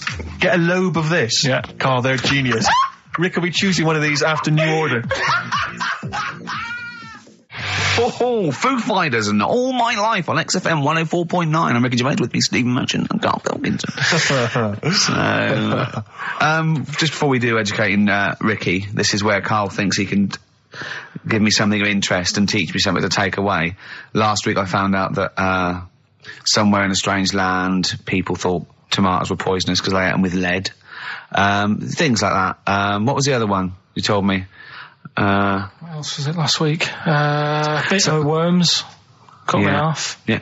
Oh, I sent him a text message. I was on the train, a bit bored, and I read in, I think it was Metro, scientists have found out that worms get stressed, and they found out that the fat ones didn't live as long. And when they checked the thin ones that lived longer, they found out they had a gene for de-stressing them. Right? Karl, do you remember what you said? No. He went, well, that's stupid, isn't it? He said, did these other ones die of natural causes? I went, yeah. He went, all right. Because it could be that the fat ones couldn't get off the pavement quick enough and got squashed. So maybe the scientists go, yeah, we didn't. Yeah, they come to think of it, they were flat as well as fat. I think the reason that the worms are getting stressed is because people like Karl are cutting them in half to try and make 2 snakes. Yeah. Yeah. Two worms. Well, yeah. Well. That's the concern. he said they can't even commit suicide if they're stressed by cutting their throat. I also sent what I thought was quite interesting, that the scientists have found that the elephant hasn't got the best memory. The sea lion has, based on they've got a sea lion and they got it back into the old laboratory 10 years after it taught it a simple trick, and it could still do the trick. What did you say to that, Karl?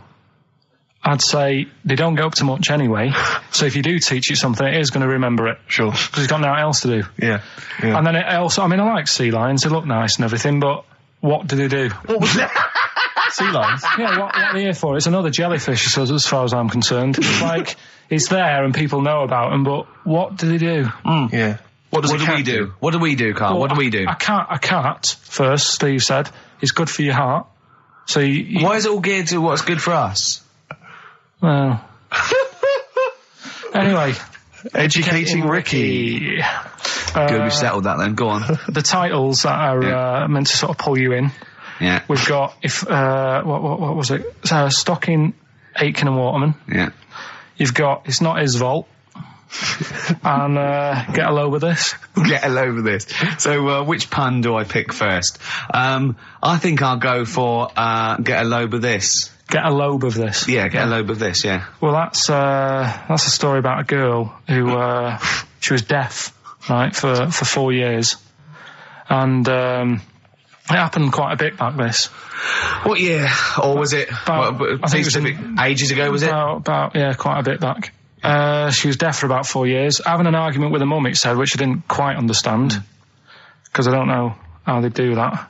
Yeah. But she was having an argument, and a man pushed her against a wall, and she banged her head, and her hearing came back.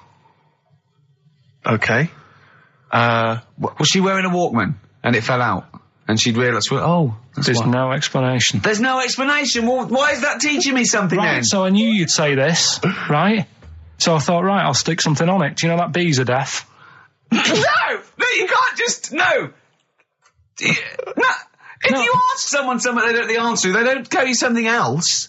I'll tell you something else then. I can't answer that, I'll tell you something else. Imagine that, if you asked a teacher. Look, how do birds fly? Wow, if you're going to do that, tallest building is, I mean, what? Well... That was the equivalent, Karl, of running away when we asked you a question. Yeah, the intellectual equivalent of going, look over there, there's a monster. Yeah. Listen, what do you mean? What she... Okay, so... Oh. So her There's hearing no explanation. Back. There's no explanation. Or you don't know. Well, there isn't one, is there, really? It's a bit weird. But did the doctors not look into it? No, I think they just said, oh, that's good. So again, I don't... Where did this information... Is that... If you read this on the net, is that all they put on the net? There was once a deaf woman who hit her head and she could hear. Came back. It was bizarre things about being deaf. Was there three, I've got that book, yeah, it's a good book, that. Was there 3 more pages you just couldn't be bothered to read on? Yeah. No, it was just a little bit, and was there a little picture, a cartoon picture? No pictures, I just read it. Ow. Look, ow, if you don't want to know, if you don't want to learn, you know. Yeah. Okay, it's not his fault. Let me have It's Not His Fault. You got to save this. This has got to teach me something. It'll be an interesting story. Right, it's not his vault. This fella... Yeah. What year? Ages ago? Olden times? I'd say in the 70s. Okay. Would you? Any evidence for that? And, does he wear flares in the story? Right. Is that your reason? No, it's a bit like Yuri Geller, this fella, right? Where he's electric. He's electric. And, if he walks past the telly would fizz. Uh-huh. If he walked past the radio, it all goes like that. Ooh. His hair stuck up all the time. And he'd be having a bath and everything would be alright, and then the power would sort of switch on in his body, and the electric in his body made him jump out of the bath. So... What do you mean, so? What is that so? What does that so mean? You've given us nothing. You've given us nothing. You'd have to at least give us the scientific explanation. Yeah. Electric eels have 400 volts in them. Oh, is this the running away again? What was that one called? Yeah, but it's not his vault. But there's a reason not his fault. It's not his fault. I thought it was going to be something about. I think we should do these the other way round. I think you should tell us the story and then we'll hear the pun. It's not his fault. It's not his fault. Right, let's leave it. Play a tune. Educating Ricky. We're not doing it. No, we are. What? Don't look at me like that. Oh, Karl, you're in a bad mood. Karl, dreaming of you. Right, do the last one. Karl's saying we're never doing this again because we don't appreciate it. Yeah, Karl, you don't know how good this feature is, mate. Right, last one. Yeah. Stocking, Aitken and Waterman. Go on then, tell me about that one. What's that? What am I going to learn from this? Right, well, do you know the saying, pot a sock in it? I like it already. Do you know the saying? Yeah. Right, well, do you know where it comes from? I assume it's shut up, so I'll stuff your mouth with a sock to shut you up. Years ago. Yeah. Sorry, am I right? No, not really. Ages ago. 1970s? 50s, okay. I'd say. Do you know the old... I'd say. Do you know the old gramophone? Yeah. With the big horn on it? Yep. Yeah. Right, well, those stereos didn't have a volume control on them. Right? So they'd be listening to so you put a sock in the... And you'd put something like a sock... That's a real one, you see. That's taught me something. That's good. That's excellent, Karl. That is the only one that counts, like chewing the fat, if they're true. I'm assuming they are. It works. It's of interest. I haven't got it verified yet, but that is educating Ricky. That's brilliant. I will say the other two were more entertaining. So, you know, do you understand the distinction, though, between that one and Electrical Man? And, or I've hit me head, I can hear you, Mum. Yeah. Can you see the difference, though? Or... all three, because when I read all three, I took something away from all of them. What did you take away from the Electrical Man? I just thought, imagine that. Imagine how annoying that would be.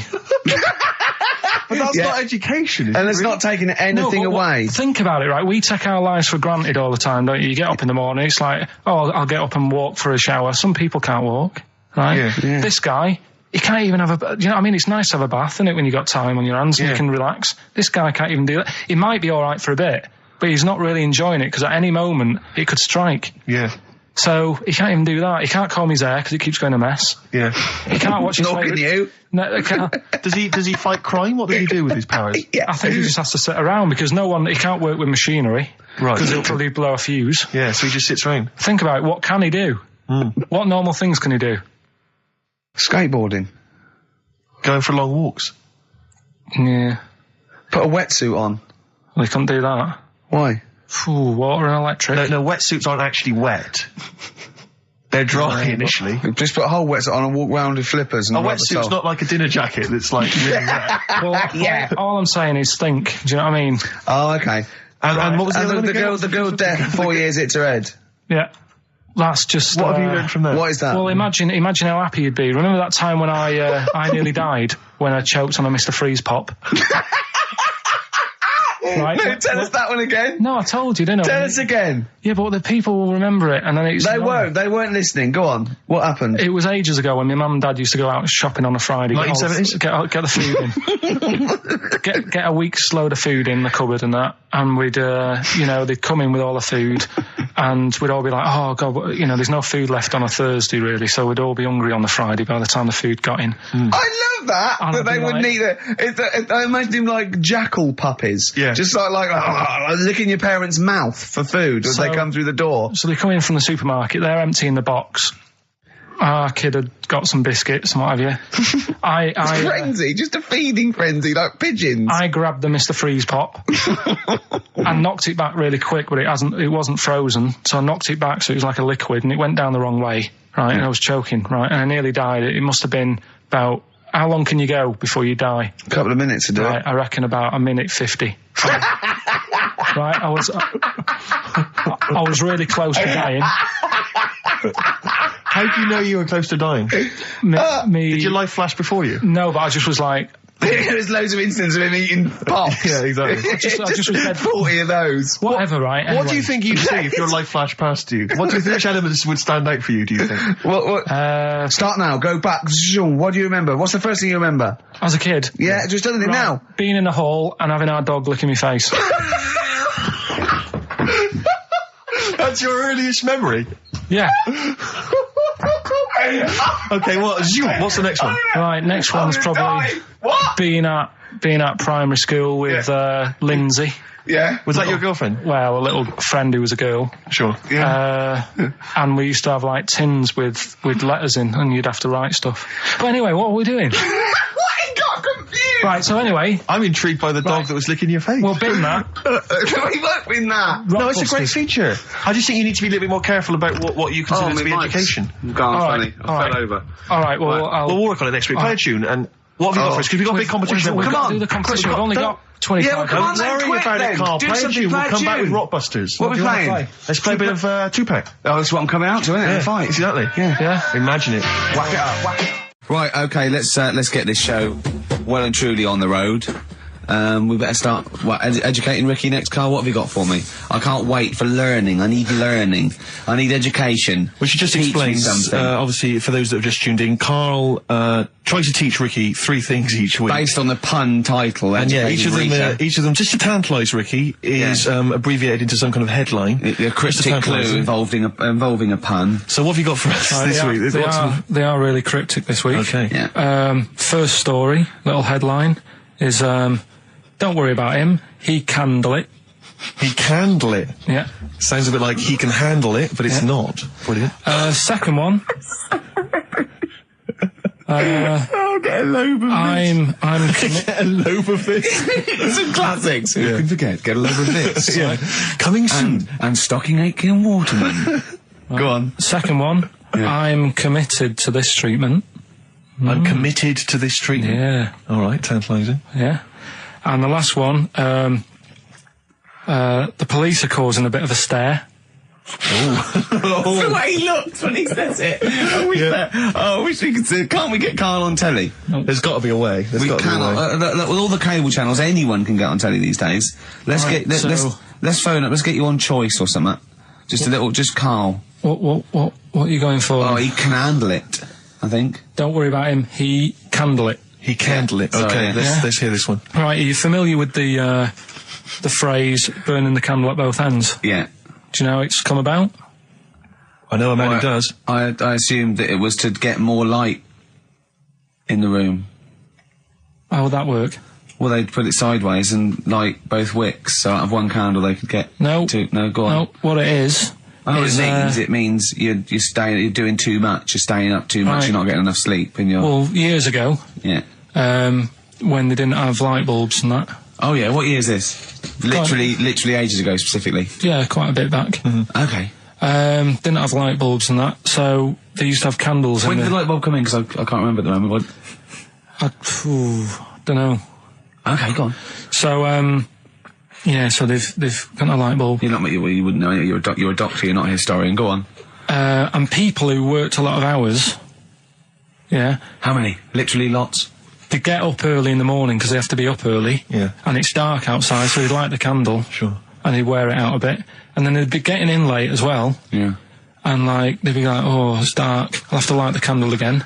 And they're burning candle at both ends of the day. So that's where the saying comes from, burning the candle at both ends. So, all right, that's a little lesson.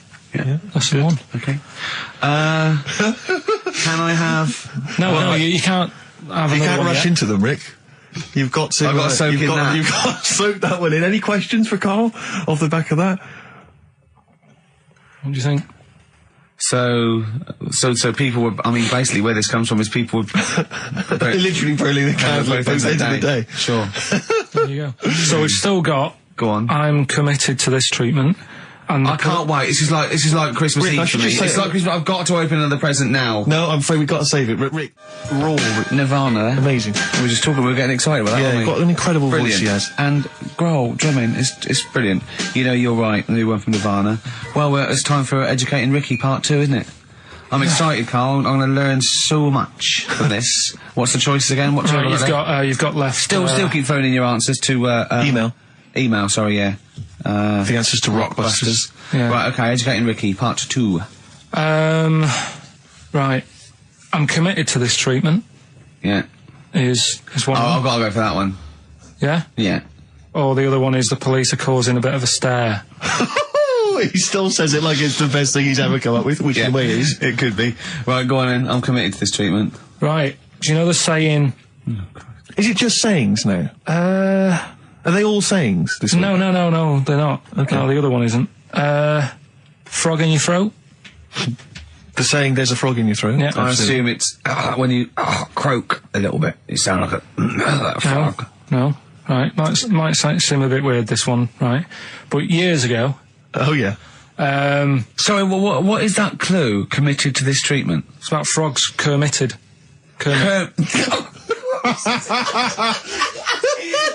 Probably works better with a K and an ER written down. Well, also, if you'd pronounced it Kermitted, yeah, but not committed. Committed to this treatment! Right, go on then. That's genius. So, yeah. Well, what? You go to the doctors and you go with throat hurting a bit. Right. And what they did ages ago. Ages ago? What year was this approximately? We are going back quite a bit with this one. Oh, okay, go on. And the doctor would say... did history. Imagine years ago. Go on. And the doctor would say, right, keep your mouth open and you just look at your tonsils. And the jaw would ache a bit because they weren't as quick back then because they didn't have the technology and stuff and they'd have to, like, stare at it and study it and stuff. And, like, they get an achy jaw, right? Keeping their mouth open. Yeah, like you get, you eat a Mars bar or whatever. So, they'd sat there, and they used to always close their mouth, and it used to annoy the doctor, right? Oh. So what they did, they used to get a toad, right, and put it in the mouth. Rubbish. Okay, keep talking. Keep talking. And that way, they couldn't close their mouth because either they'd squash it, right, or apparently you're not allowed to lick a toad's back.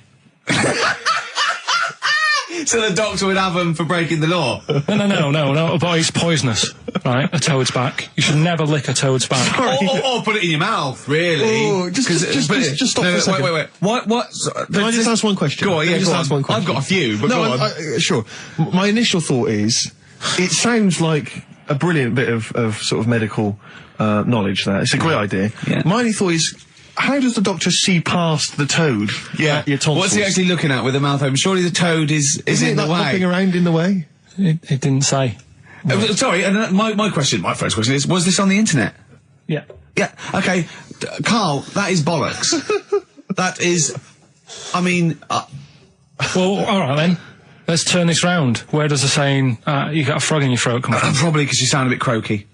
Probably that. Probably because you sound a little bit like a frog when you've got a sore throat.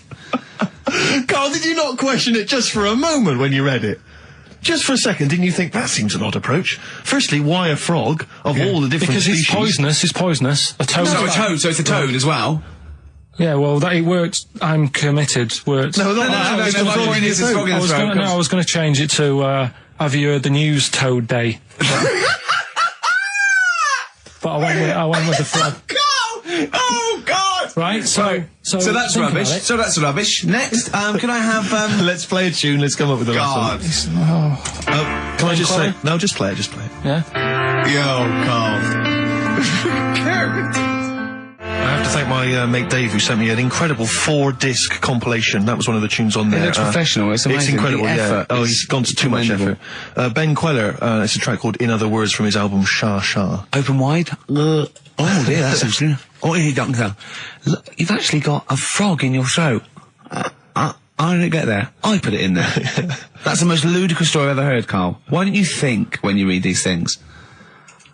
I think there's always going to be a bit of truth in all of these. I mean, that fella called up, didn't he, and said, I'm not sure about the, putting a frog in your throat if you've got, problems with your tonsils or whatever.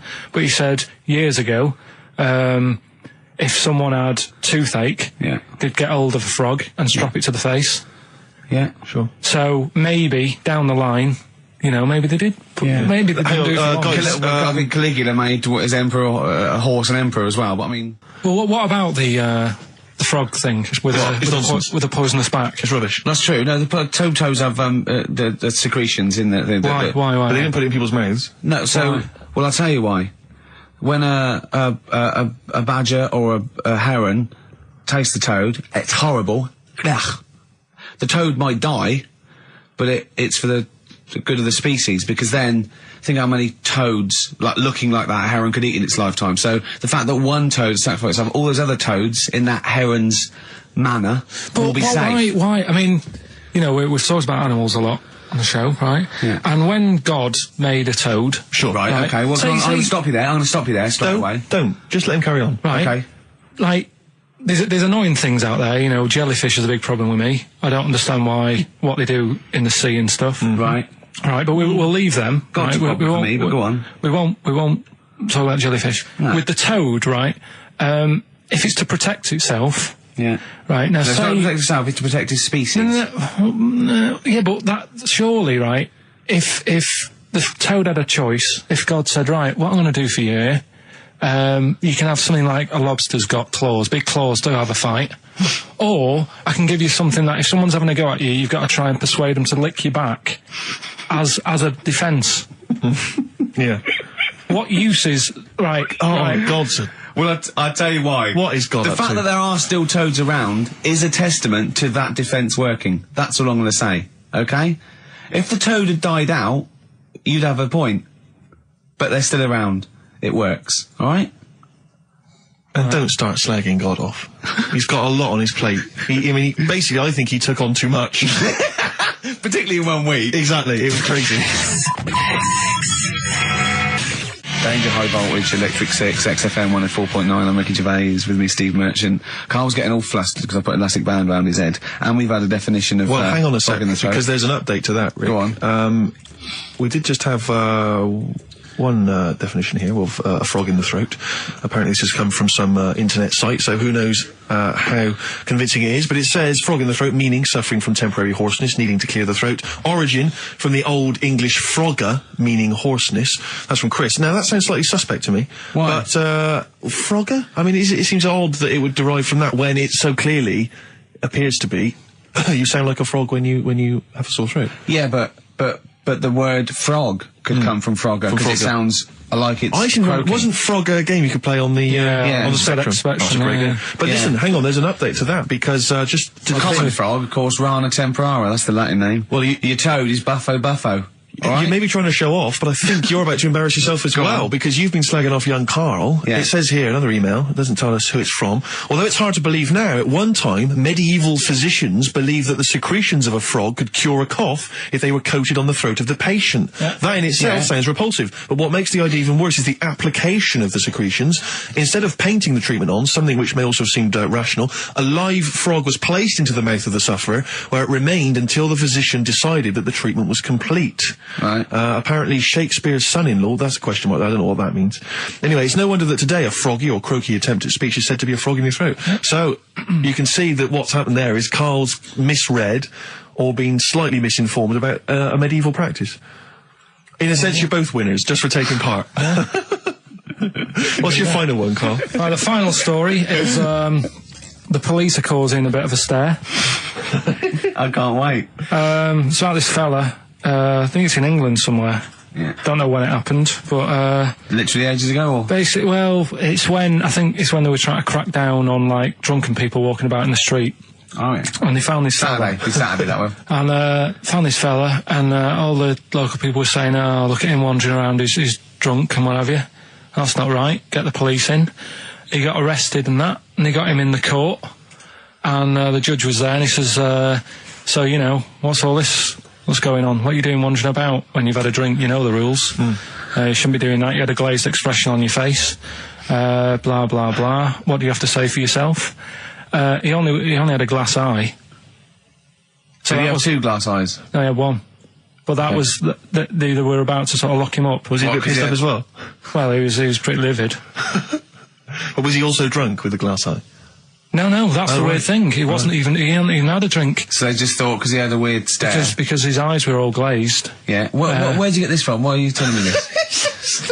Yeah, but why are you telling me this? I mean, thank you, because it's, you know, killed a couple of minutes, but why is this educating me? What are you telling me here? Because there's a bit of a thing there, a bit of a fable, that don't always judge a book by its cover. Yeah? So, the guy, he hadn't even had a drink. He'd probably just been shopping. Yeah. Walking down the street, and everyone's like getting involved. Like, what's he doing? I don't understand. He's walking down the street, happens to have a glass eye. He was doing nothing else to suggest he was drunk. You don't pick people up just because their eye looks slightly off. But even if it happened, why are you telling me?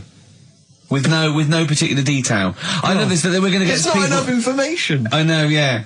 No, there's a bit of a lesson there, educating Ricky. Just, you know, just watch what you say. Don't always jump to conclusions. The only education I can take from that is that if I ever do become a policeman, I shouldn't just arrest people because they look a bit drunk. I should just tap their eye with a pen. And goes, oh, okay, on you go. Oh. On you go, yeah. Guys, can I just stop you there? I'm just going to email Richard Anderson and tell him I agree. Right, listen, we're running out of time and that. Where does the phrase frog in the throat come from? We've got it here. He's been told us. We'll play a tune and come back with that. Have we got anything lined up? Missy Elliott, Work It on XFM 104.9. Ricky Gervais, Steve Merchant, Karl, Pilkington. Educating Ricky? Yeah. Should I do a bit of that? Well, the clues are coming in furious. The answers, I should say. Yeah. So go on in. Oh, this is what... Yeah, Rockbusters is well underway, Karl. Don't worry, you've done your work now. Okay. Right, come on. Right, educating Ricky. This is my favourite bit now. You're just going to tease us, aren't you, with 3 headlines? And I'll choose one, then we got the other 2 as well. Yeah, that's the way it works, and at the end of it, you learn some stuff. Like I say, I'm struggling a bit with knowledge. Yeah. At last he confesses. Yeah, go on. So the 3 headlines for you to pick from, we've got, first one, we'll have a big fire tomorrow. I got a feeling there's some vegetables involved. Yeah, go on. Maybe. Second one, he's a bit of a nuisance. Okay. Right. And third one, I'll bacon in the morning if you're sick of having me here. Oh, that one. I'll bacon in the morning if you're sick of having me here. Right, I'm having that one. That's brilliant. Right, well, it's a saying. Do you know cold shoulder? Giving someone the cold shoulder? Mm-hmm. Yeah. All right, if you have someone round at your house and, you know, you try to get rid of them and they're hanging around and stuff and you're like, oh, I wish they'd go, I'm tired and that. Well, years ago... when? Literally years ago? Well, ages ago? sort of, Olden times. I think it said medieval times. Yonks ago then, yonks ago. Yeah, medieval, We're going back quite a bit on this Well, one. you know when you find out these books, why don't you just pop down when it was? Just make a note. I don't think it says all the time. It just sort of says, you know, a few years back. Yeah. No, it doesn't. Well, never. All right, I'll make an effort next week. Okay. Right? So, it's annoying that, because my girlfriend said to me, just make a note at the time, they'll stop having a go at you. Yeah. Yeah? And I kind of thought, it's all right. Didn't listen. I don't think it matters anyway in this one. We're looking at the saying, right? So Yeah. it's giving someone a cold shoulder, right? And what it is, right? Ages ago, there wasn't enough houses for people. Right. Because there wasn't much money being made. You know, there weren't big businesses. People weren't earning good money like they are now. So there wasn't as many houses, right? So what you ended up getting is like, you know, the rich people having a nice place to live. Oh. And the poor people were like wandering about, you know, looking for places to live and that. And what they ended up doing is they had like, people would go around to the mate's house and say, look, I haven't got anywhere to live. It's a bit cold. Can you let me stay? Right? So they'd go, all right, then you can stay a couple of days. But they ended up staying for like weeks. Yeah. Right? So to sort of get rid of them, what they'd end up doing, they'd be making the dinner, and they'd be making a lovely dinner, like a bit of meat, nice warm meat, and nice veg, gravy. And This happened every time, did it? works. This is where the saying came This from. is what happened, Rick. This is what how happened every time. It was in that vague book. The book of vague sayings and stuff.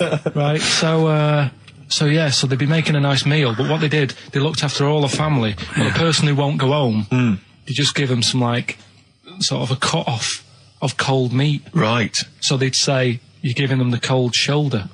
Meaning... Right. Okay, that's rubbish. Okay, absolute... Carl, why would that necessarily work? Yeah. Why do they always, in every situation when you want to get rid of a lodger, well, still feed him every day, but make the meat lukewarm. So they always leave then. Yeah. Oh, this food's lukewarm. I'm going to become homeless and they again, go, wandering the hold streets. on, are you giving me the cold shoulder? Yes. Do you want me to leave? Yes. Just say leaving. No, I like to do it cryptically. That way, in years to come, someone will have a little saying about it. Well, anyway, that was our bacon in the morning. If you've had enough of meat, we'll leave that. Well, bacon in the morning! Oh, bacon in the morning if you've had enough of me! come back. What are the others? Just tease us again with the others. We'll come back to those. You've got, he's a bit of a nuisance, and we'll have a big fire tomorrow. Nice, looking forward to that. Interesting. Karl is studying. Okay, what's the next one? What's the educating wiki? I don't know. See, like I say, I was looking around, and there's stuff that is interesting.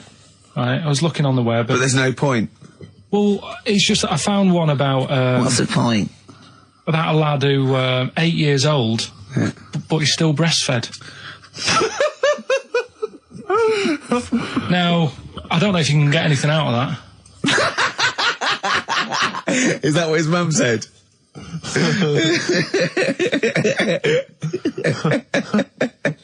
So, what do you mean? I don't know if I can get anything out of that. You don't need to. No, it's just that, you know. Where did you read that? That was on the internet. Oh, well, yeah. You're always unspecific when you mention it. It's just it was on the internet. Well, I'm trying to think what I put in. I think I put in Y to see if I'd confuse a computer. And then, Go! You are... No, I did, honestly. I did a search, put in Y, and it came up with funny things that, like, why is this person doing that? Why is that? And it had a picture of this 8-year-old lad, sort of, you know, on his mum's nipple. And it was saying, you know, is this healthy? You sure that wasn't asking you that question? What? I put in Y just to confuse the computer. Like, the computer going, what do you mean? Yeah. Stop it. Yeah. Oh, look, last week, I was walking, home with him, and I went, he was saying something stupid, and I went, I've got a competition for next week. Let's do a phone-in, and it's called Karl Pilkington, Genius or Fool. Yeah. Right? And he went, No. I went, why not? He went, well, it'd be confusing, because they say there's no difference between genius and being a fool. We do that, don't we? No, but it's rubbish, and people say there's a fine line between madness and genius, and You know, it's a ridiculous soundbite. They don't say there's a fine line between a genius and an idiot. Well, the people who do are idiots. Yeah. So what would you do there, though, just to sort of wrap that little thing up? What would you do? That lad loves his mum's milk. What are you asking me to come up with? No, I'm just... A title for the story? No. It's just what would you do? Right? What do you mean, what would I do? Well, it's causing a bit of a problem in the area. Right. What area? In America, I think it was. Oh, America are a problem, are they? George Bush is worried about this kid who's breastfeeding at 8. Imagine it like this, right? Right. No, so Carl, what are you asking me?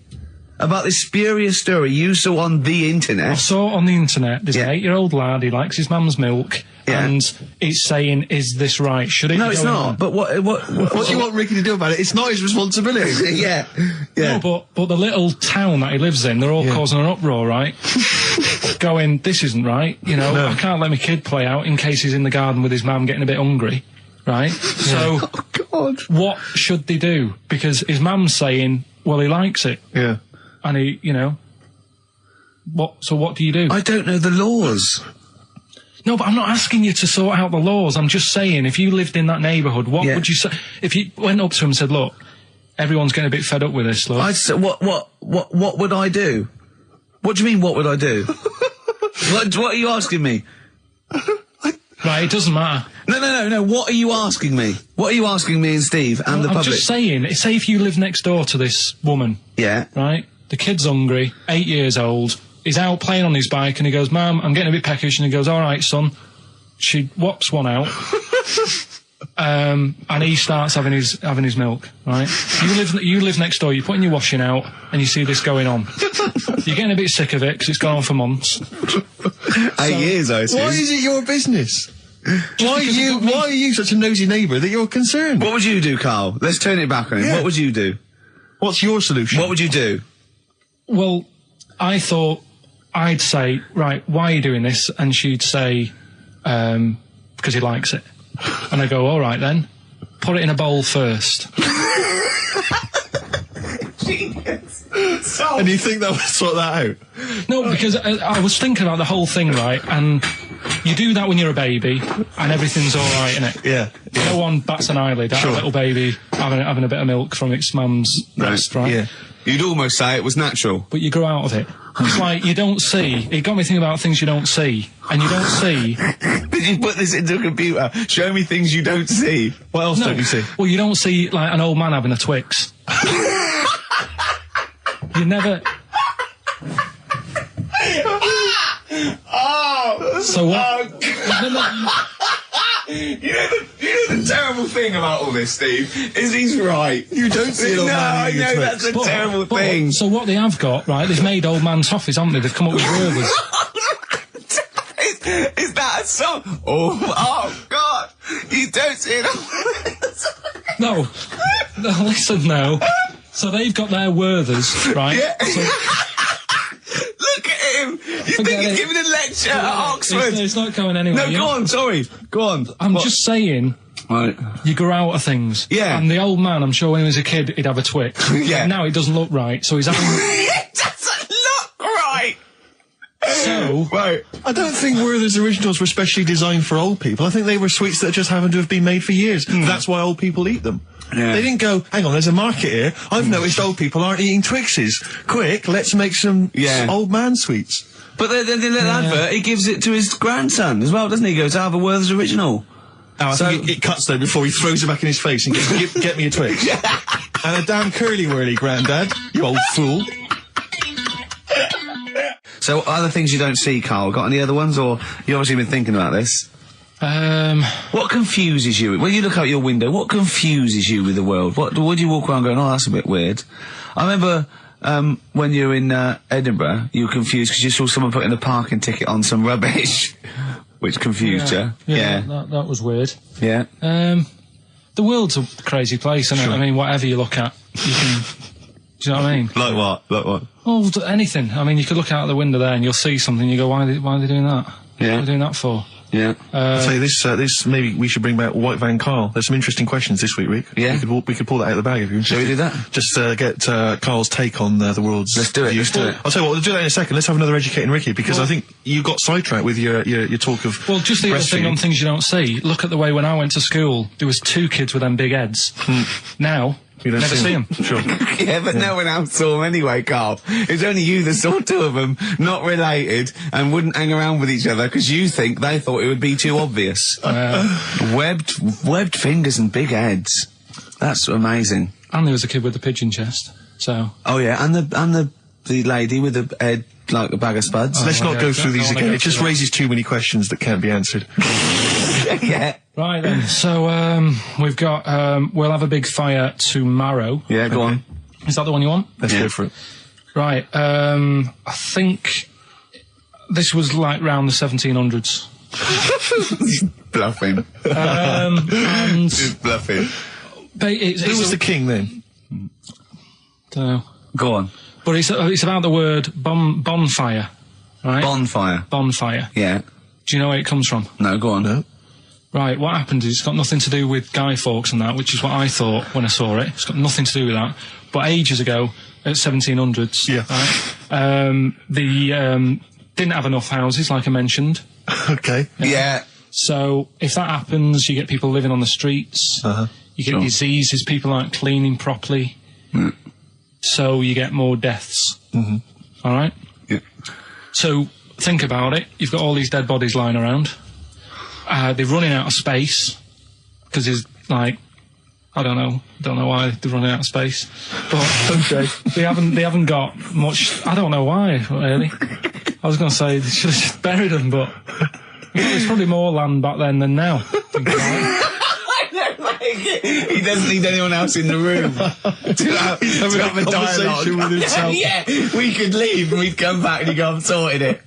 Yeah. But anyway, for some reason, They presumably, if it's going to be they burnt them, it's presumably to do that it also kills the parasite or whatever's carrying the parasite on them, as opposed to burying them and not killing the disease. well, yeah. So that's that. There you go. You've worked it out. They piled them up and they turned it into a celebration because there was a lot of fed up people at that time.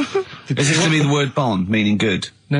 I'll tell you in a minute. Go on. So you've got all these people who are like going around and like, oh, you know, so and so died the other day, and you know, nearly every week someone they knew was dying. So you can imagine like just constant like being depressed.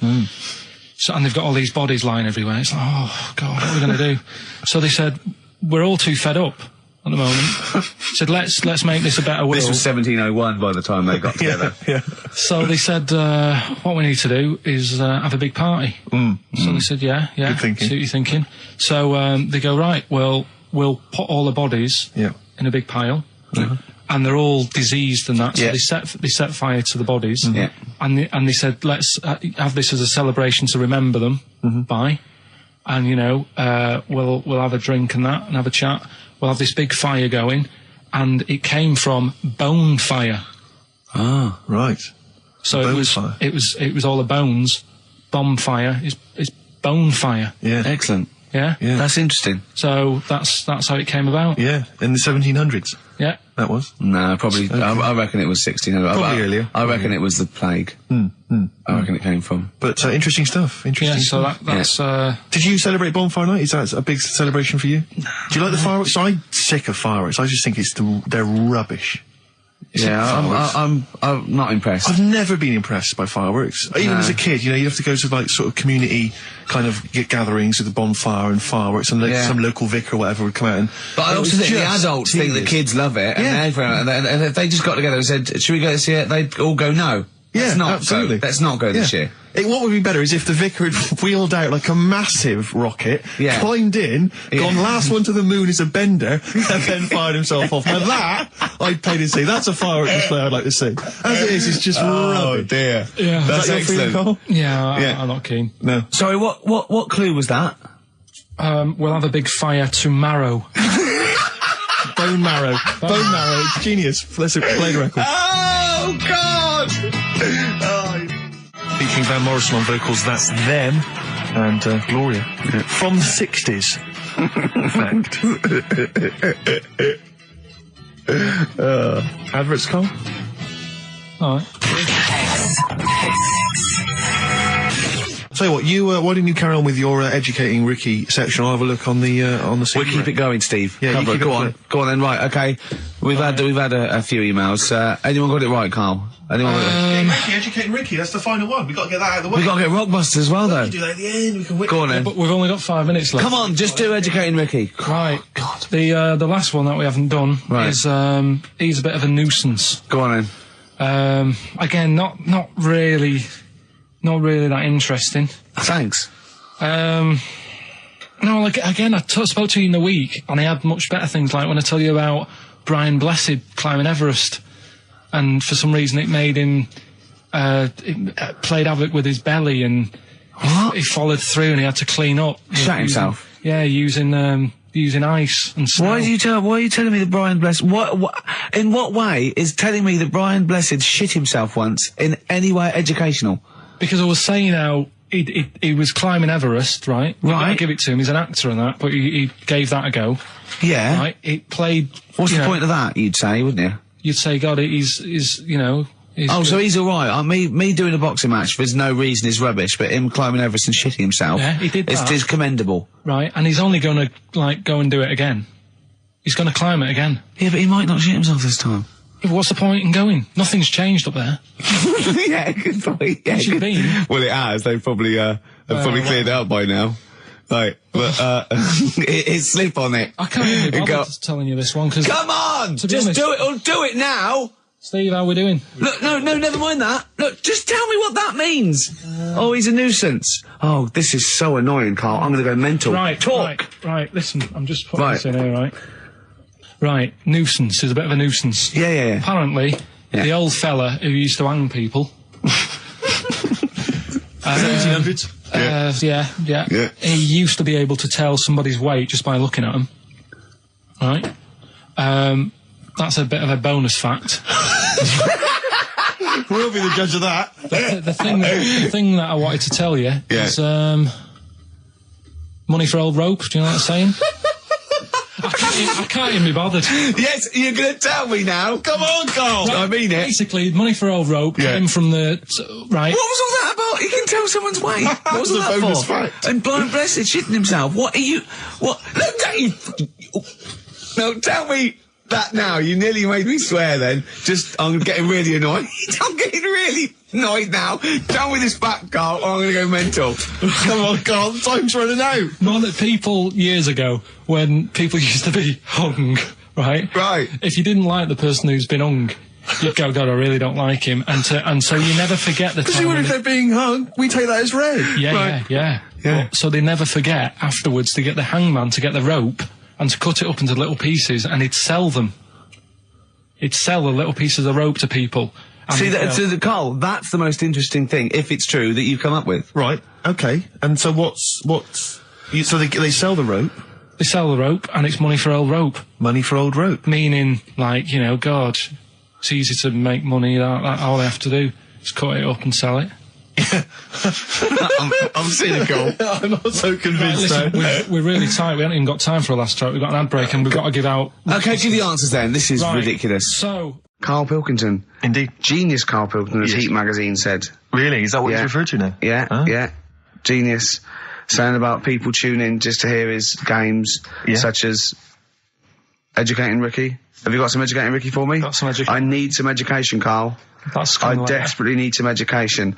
I want to learn about Chinese kids that are born hairier than average. I want to hear about deaf girls that can hear after their mum hits their head against a wall. These are the things I need to know. I mean, I don't wish to be disrespectful. He doesn't look like a genius. He doesn't look like a genius. But then I don't know what a genius looks like. Exactly. So, Steve. you know, I don't want to be... Look at Einstein. Yeah.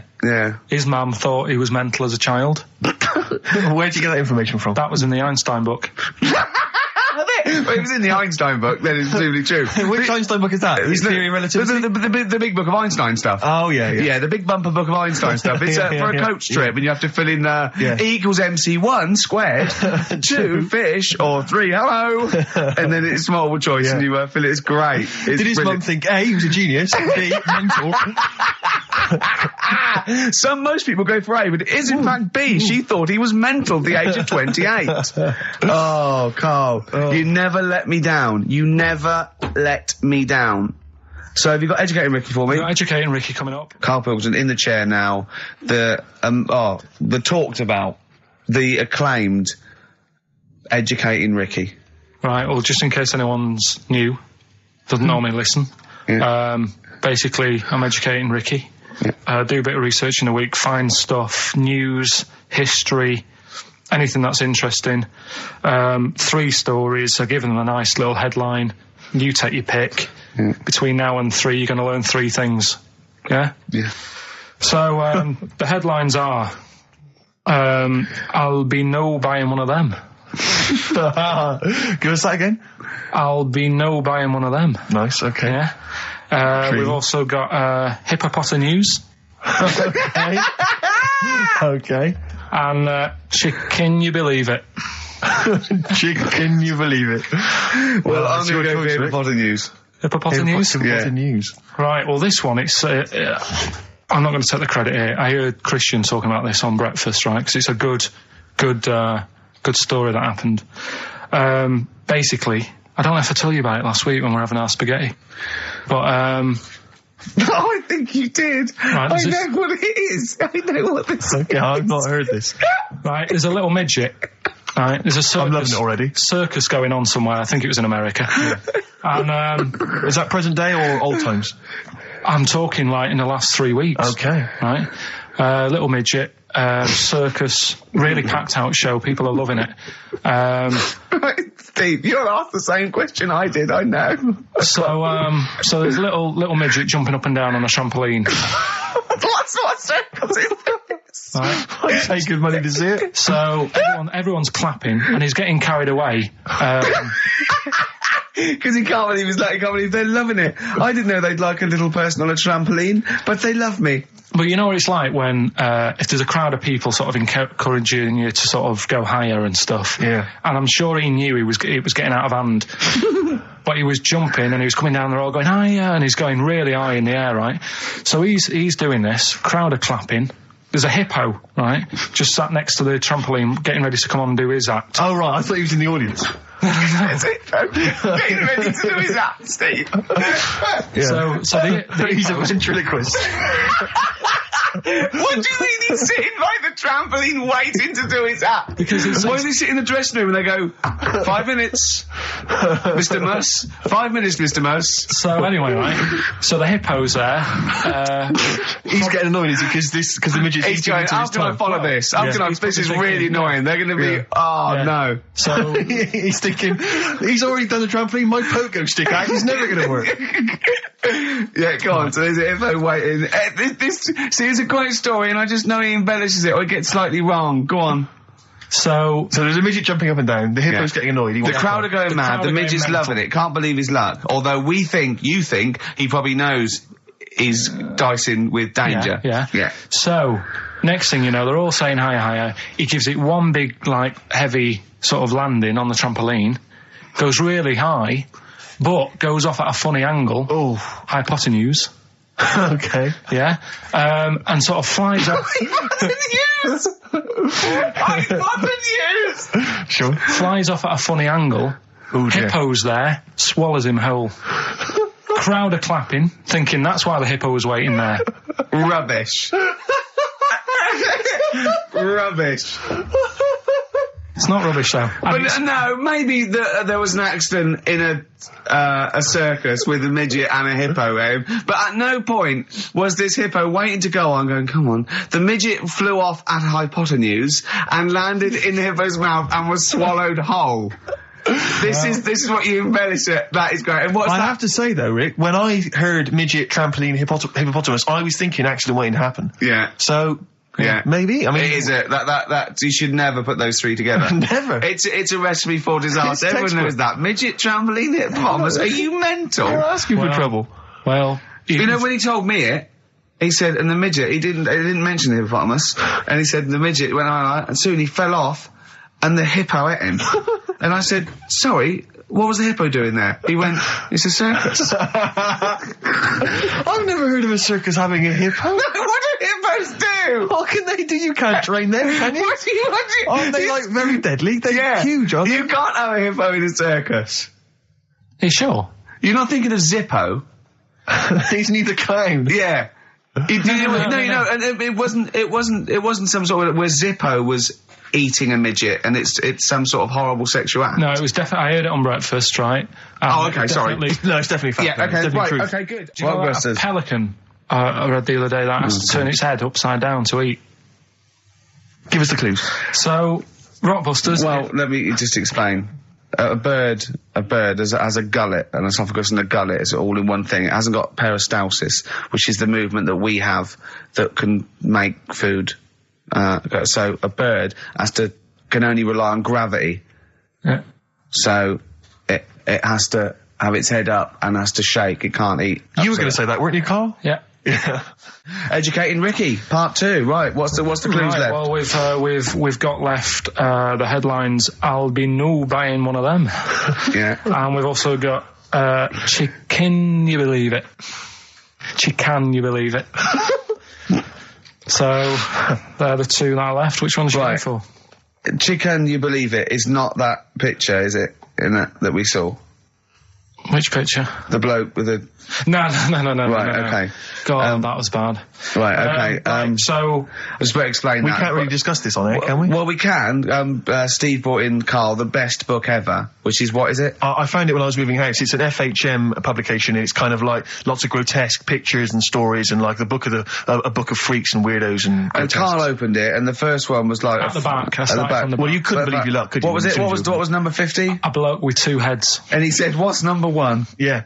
And then number 6, there's a bloke who's a squid or something. Octopus. Yeah. Yeah.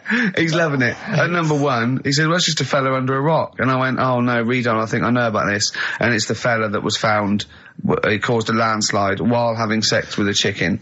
And they pulled him up and there he is, the chicken. Right, so Karl could not believe his luck. So it's not that. Chicken, you believe it? I'll have that one. You're going for that one? Yeah. Right, well, we've talked a lot on the show about...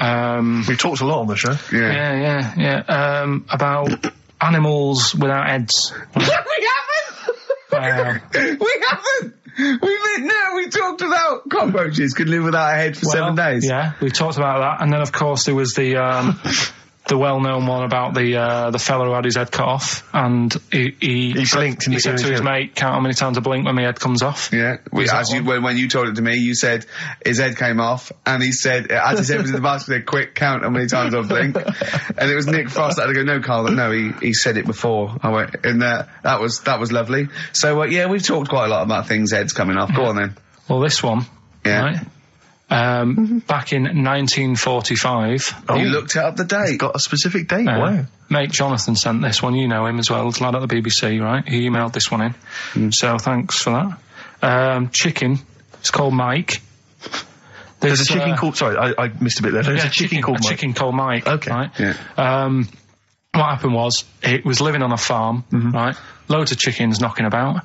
And the owner of the farm is like, getting ready for tea, and his wife says, go out and get a fresh chicken, because my mum's coming round. So he thinks, well, I want to get a good one in, because I want to impress her. Cause back then, even then, they wanted to impress the mother-in-law and that. So they said, all right, I'll just nip out and get one. So he sees Mike, chicken, running around. Is this during the war or after the war? 1945, I'd say that was after. No, it ended, It ended in 1945. Yeah, okay. September, go on. Yeah. So, chicken's running about, he thinks that one, that looks alright, I'll have that one. Mikey. So he picks it up, and he cuts his head off. Oh. Puts it on the block, cuts his head off, runs about a bit, like they do. He thinks it'll stop in a minute, keeps running about, and what's going on here? Right? He's now like chasing the chicken without an head. Yeah. He's saying he should die in a minute. Anyway, doesn't die. Chicken's walking around with no head. Lives for 18 months. Yeah. Chicken with no head. Yeah.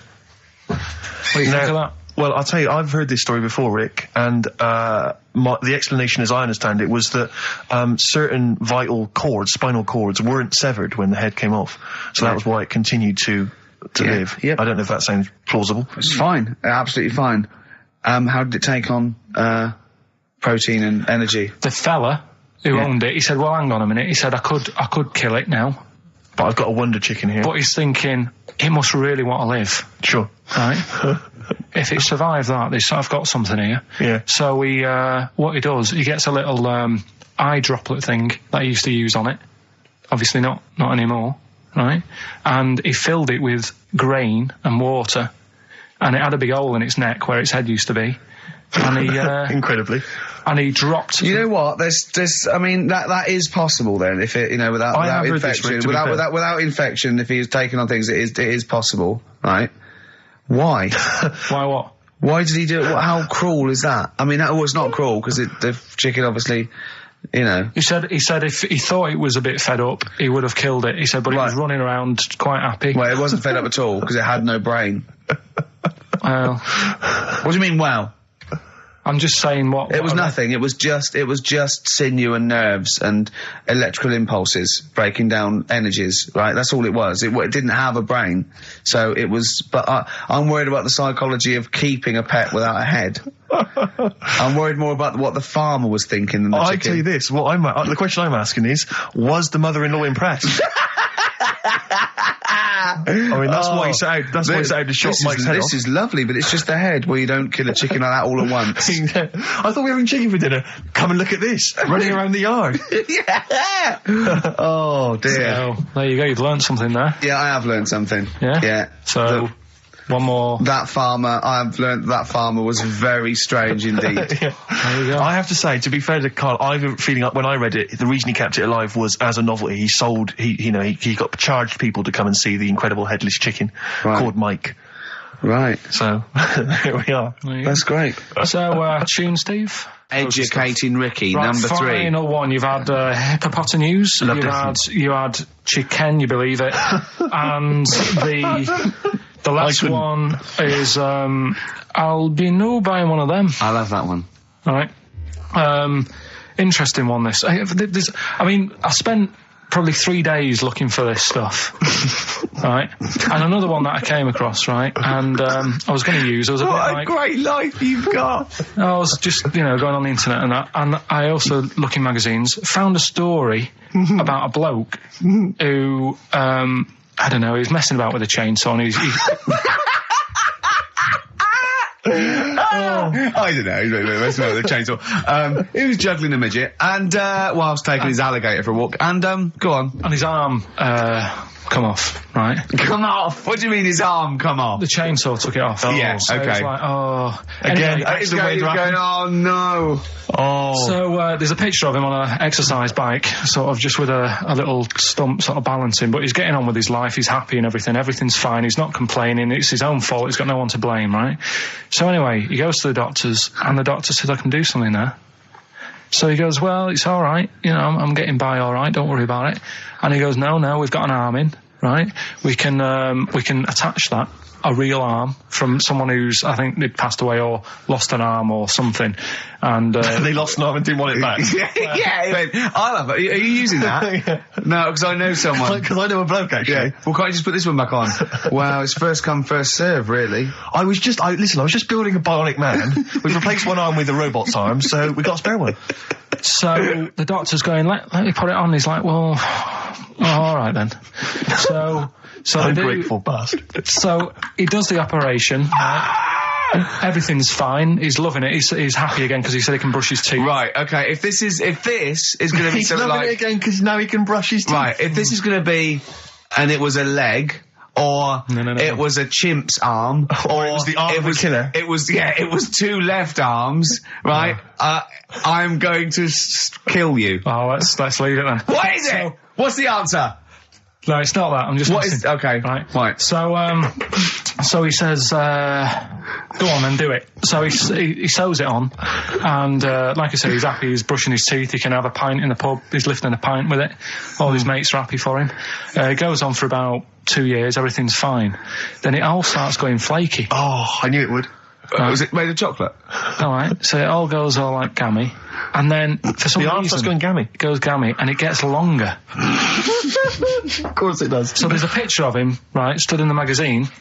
He's stood there with his arms by his side. One arm's normal. The other one is like past his knees. He can pull his socks up without bending over. So is this going to be, they gave him the arm of an 8-year-old child who would have been the tallest man in the world? No, he just said, oh, what am I going to do? And the doctor said, oh, there's not much we can do. And left it.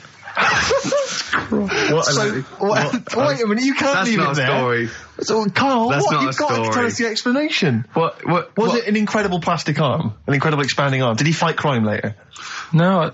Well, that's the end of the story. You've got no scientific explanation as to why... That's why I didn't pick it. But you just told it to us anyway. Yeah, but I'm just saying the sort of knowledge I come over when I'm looking for the good knowledge.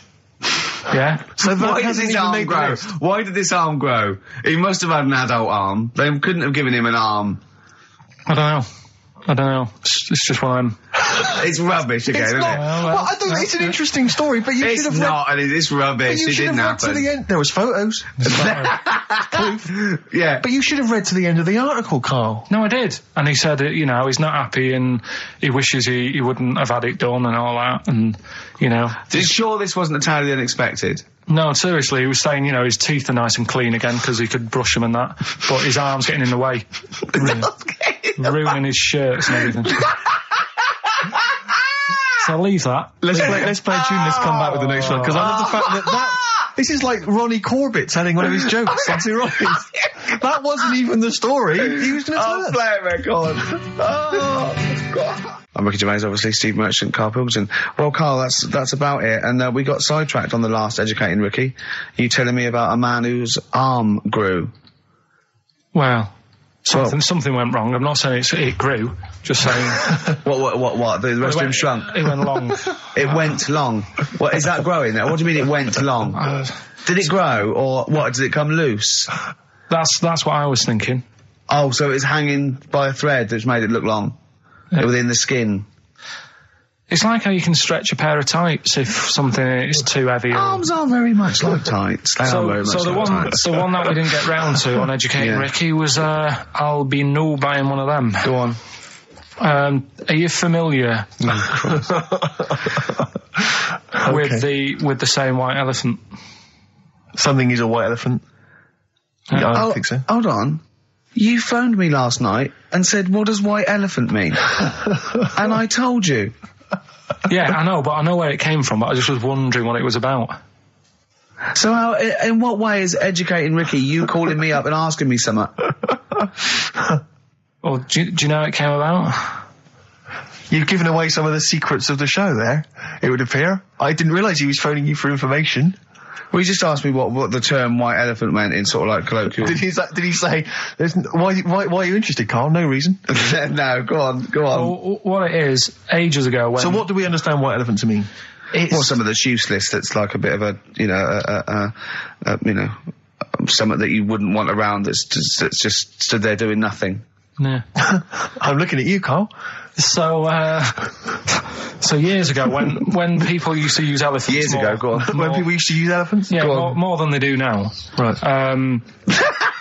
More than they do now! This doesn't involve a midget, does it? No. So they'd use them in the workplace and stuff. Sure, as factories.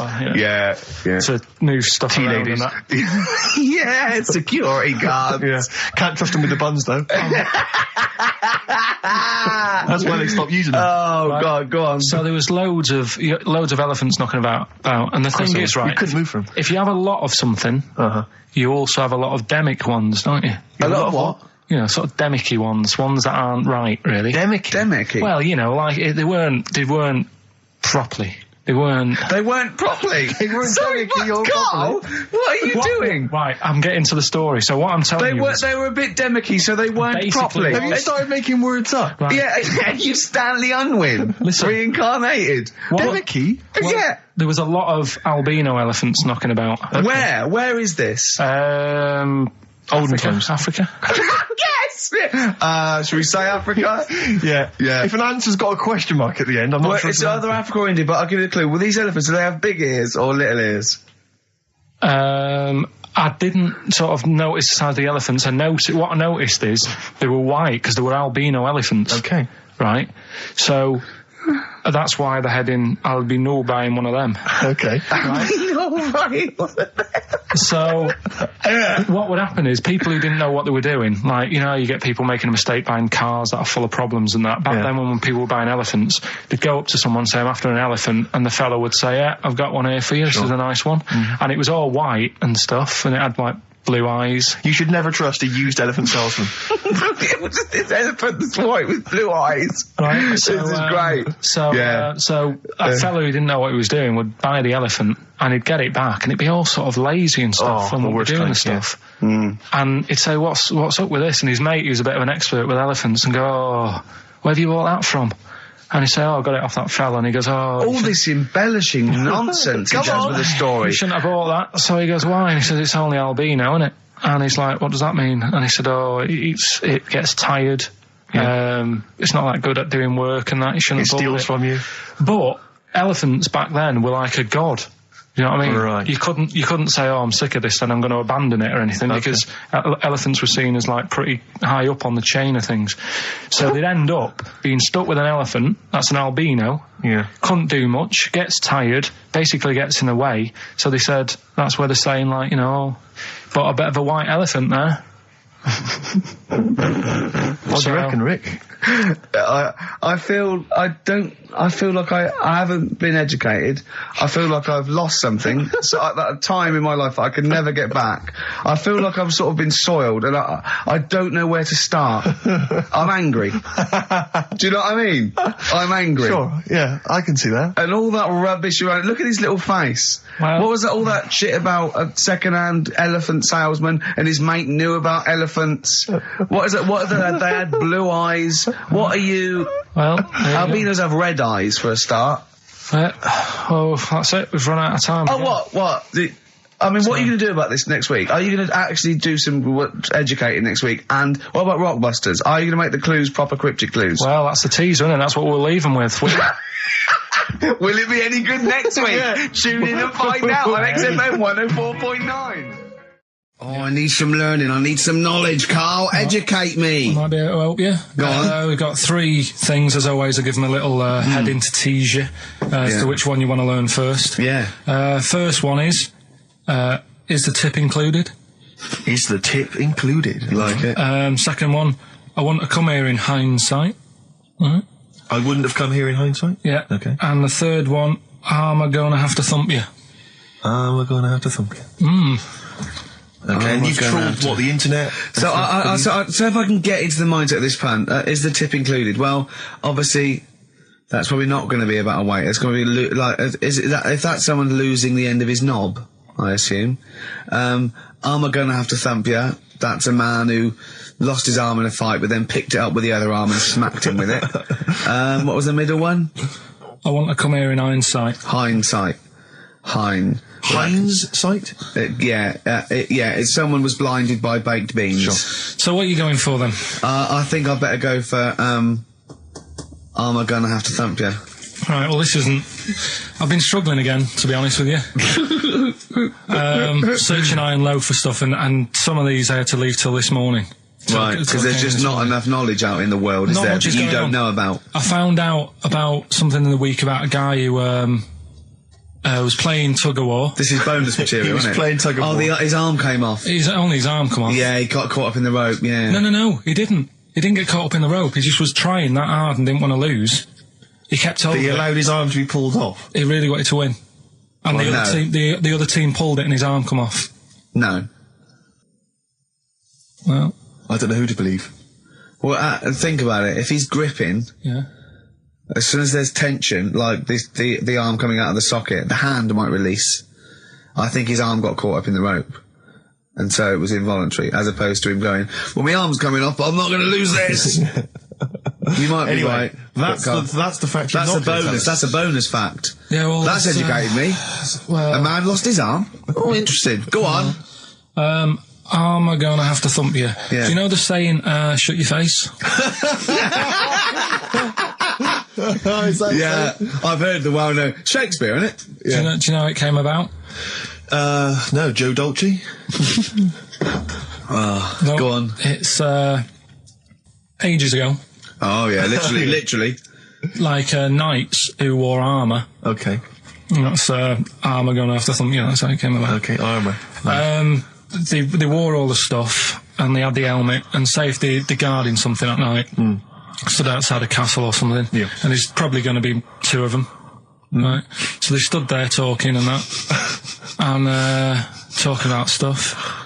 And the future, sort of, medieval stuff. One of them's like, "Oh, we should shut up. You know, I've been stood here for hours," and he's going on and on. Yeah, sure. So he'd say, "Shut your face," meaning, shut the guard down on your helmet, the visor, and I can't hear you then. So shut your face. Shut your face. And that's how it came about. Well, I suppose it would be interesting if I could just rely on it. I'm not sure it's true. I know. I just never know. It needs to be corroborated. It's like, I don't know where he got it from, but anything via Karl is precarious. Yeah, I mean, I feel like maybe you should give us your sources next time. You know, tell us where you got this information from. Got it off the internet. Yeah, but where on the internet? I can't remember where that one was. I mean, I always go through, like, the news pages and stuff, and this news should be updated, because they've only reached the 17th century, which was last week with people eating tomatoes off lead plates. Then I look at news and there was stuff about a woman who was in a shop, and she, I don't know, they had some workmen in doing the shop up, and they had some wood glue left out, and she asked for some pear juice, and then the guy went and thought the glue in the thing was the pear juice, and she went and drank that. But that's not really news. No. So I thought, well, we're not having that. I wish you hadn't told us. There was one about... So there's some poor woman now whose tiles have fallen off because she tried to put them up with pear juice. Yeah. See, that's the danger of mixing up pear juice with toxic glue. Yeah. Your wallpaper and your tiles and everything just fall down. There's also... Be careful, everyone. Be careful. There's something about kids having hamburgers, it makes them fat. Hold on. What? Having food with high fat content can make you put on weight? Yeah. Don't believe it. You're an idiot. What's the next one? Well, no, let's play tune. You've still got to come. You've still got I Want to Come Here in Hindsight, and you've still got Is the Tip Included, but we've got a bit of... Karl just said to me, here's something. You can't hold your breath to death. Have you tried it, Karl? It's just another little lesson. There's someone here who's in a really low ebb. They've been listening to a show, they were going to commit suicide. They just start holding their breath and they're like, oh, screw it. Have I told you that programme about the scorpion?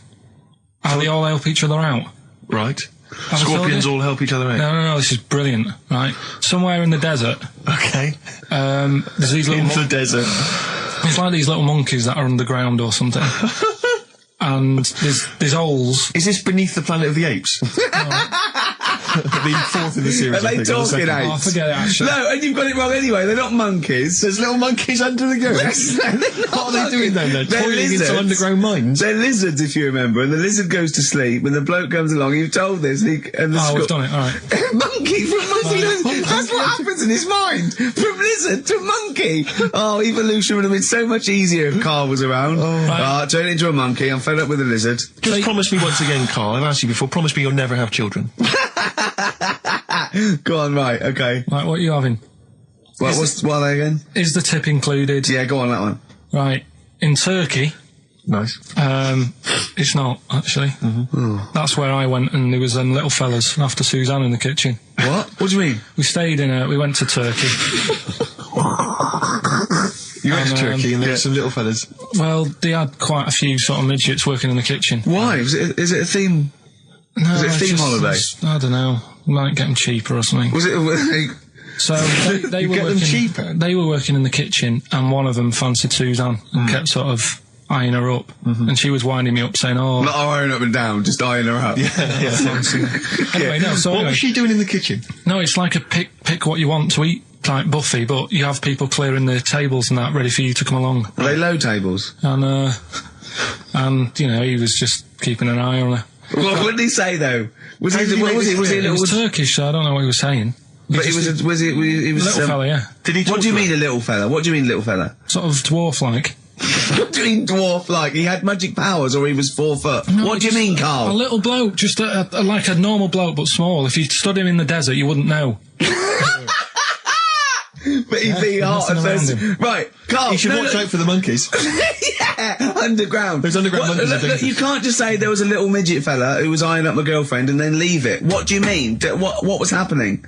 This is a story to us. This is much more interesting to us than, and she was deaf, right, and she hit her head. That's much more interesting. I don't understand how it manifested itself. Did he come over and say something? No, do you know when it's like girls know, don't they, when someone fancies them? What do you mean there was lots of them as well? Do they? That's worth knowing. Listen, right, come on, right. So you went to this holiday, yeah? Yeah. And you went into the dining room or something? Yeah, downstairs. And you looked over. You thought, this is odd, there's no one serving. Yeah, and they go, wait a minute. Hold on, you looked down and there was a little waiter. There was loads of them running around busy. Why, though? Why did they get summer? What do you mean? Because it was summer. They had more of them. They come out in summer. What do you mean they had more? What do you mean? Because it's busy, isn't it? Well, no, but they hibernate in the winter. Why were they all midgets? I don't know, maybe it doesn't heat stunt your growth or something. No! Well, they just happened to, maybe it was a thing that they did for tourists or something, I don't know. I just got on with my meal. It was a holiday, do you know what I mean?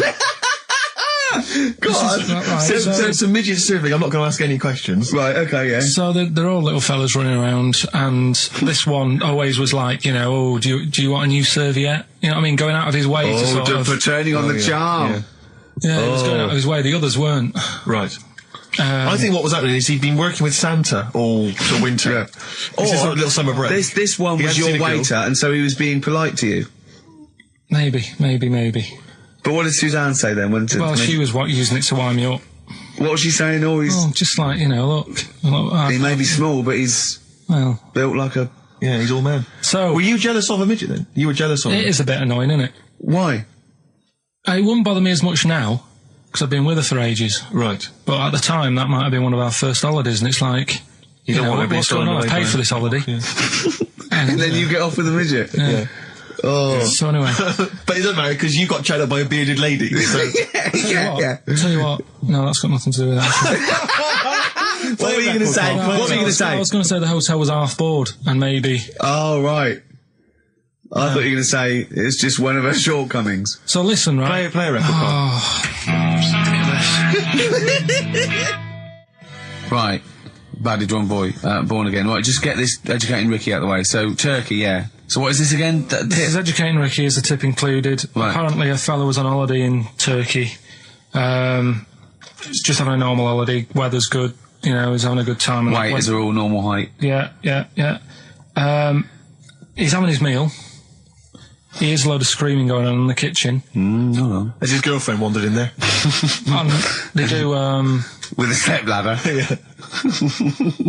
the circumcised people in the kitchen, and apparently... What are you talking about? Whoa. Slow down. We were sidetracked there for a minute. What are you talking about? I'm excited about two things at once here. One, they circumcised people in the kitchen. Two, I guessed it was someone losing the end of their knob. He did, yeah. I started thinking like Karl Pilkington. Extraordinary. That is amazing. Apparently it was going on. It wasn't just a one-off either. Well, when I say a one-off, I mean they did it more than once. Yeah. Right?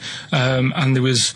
it was there for a week, and apparently the first night it was quiet, and then the rest of the week, every day, it'd be like having his breakfast, or even his lunch, or even his tea. Yeah. He'd be doing it all day. Oh. You'd be hearing lunch screams. and breakfast, fair enough, really. Yeah, circumcision at tea time. Don't do that. And apparently it's a tradition over there. You can't even make a complaint about it. It's like, well, you should have found out before you come over. See, I can't believe this is true. I'm a little bit lost. He was in a restaurant, in a hotel, and there were people having circumcisions in the kitchen. Yeah. Is that right? I'm even worried that we're bordering on the racist here, suggesting that is position that Turkish people cut the end of their cocks off in the kitchen. Yeah. At meal times. I think you're wrong, Karl.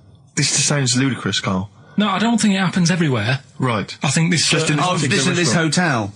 Certain places. Certain hotels. What, is it like 2-star? Yeah. Why did he go to the Foreskin Inn? It was his own fault, wasn't it? So Sorry, that's it, is it? Have they closed? Wait. That's the story. You educated me, right? Once a fella saw some Turkish people cutting the tip of their knob off in the kitchen. Thanks very much. Thanks very much, Karl. Got any more? Well, there's things you can learn from it. Either don't go to Turkey. No! Don't have calamari when you're over there. Yeah. Carl, you've done it again. Well. You too. I love that one. On XFM 104.9. I'm Ricky Gervais, Steve Merchant, Karl. Okay, Karl, one more. Can't we just... Don't get the just because so far you've come up with nothing. What's the last one? Give us the teaser clue again. It was, I want to come here in hindsight. I wouldn't have come here in hindsight. Yeah. Right, give me some education. This will be the thing that teaches me something. I can feel it in my bones. Come on. There's a kid in Kenya. He was messing about with some beans. Magic. We guessed that as well. You did, yeah. He's fed up because we've guessed his puns, I think. He put one of them in his ear. Yeah. The mum or the dad said, what have you done that for, or whatever. Yeah. So I'll have to take you to the doctors now. So they took the kid to the doctors, and the doctor said, he said, I can get that out, I can sort that out for you. So, he took it out, and the doctor said, right, that's £3.50. And the dad said, I've only got £2.70 on me. And the doctor said, right, well, and he put the bean back in his kid's ear.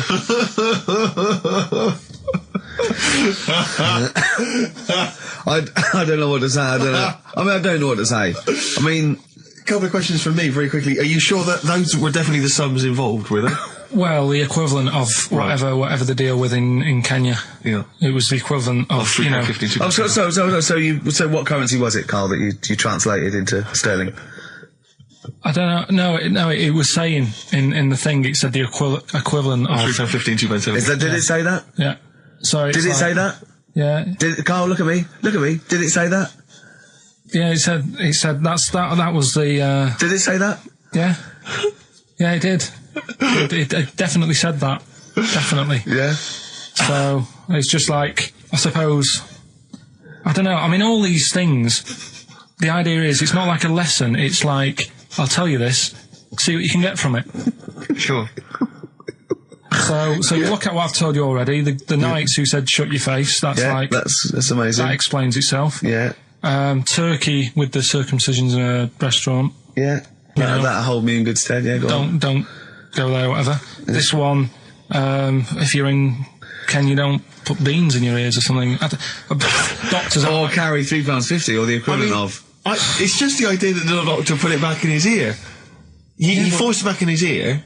So is it still there to this day? I mean, is there any update on that stuff? Or does he go back with the £3.50? I presume he either went and got a second opinion, see if he could get it cheaper. Right. Or another doctor. Yeah. Or he said, right, I'll come back next week. Yeah. After I've been paid. Or he saw how the doctor did it and thought, well, I'll have a go at that. Sure. I'll get home. Yeah, for free. But he never said how it ended. No. But, I mean, I apologise for this week. I mean, I haven't got that much out of it.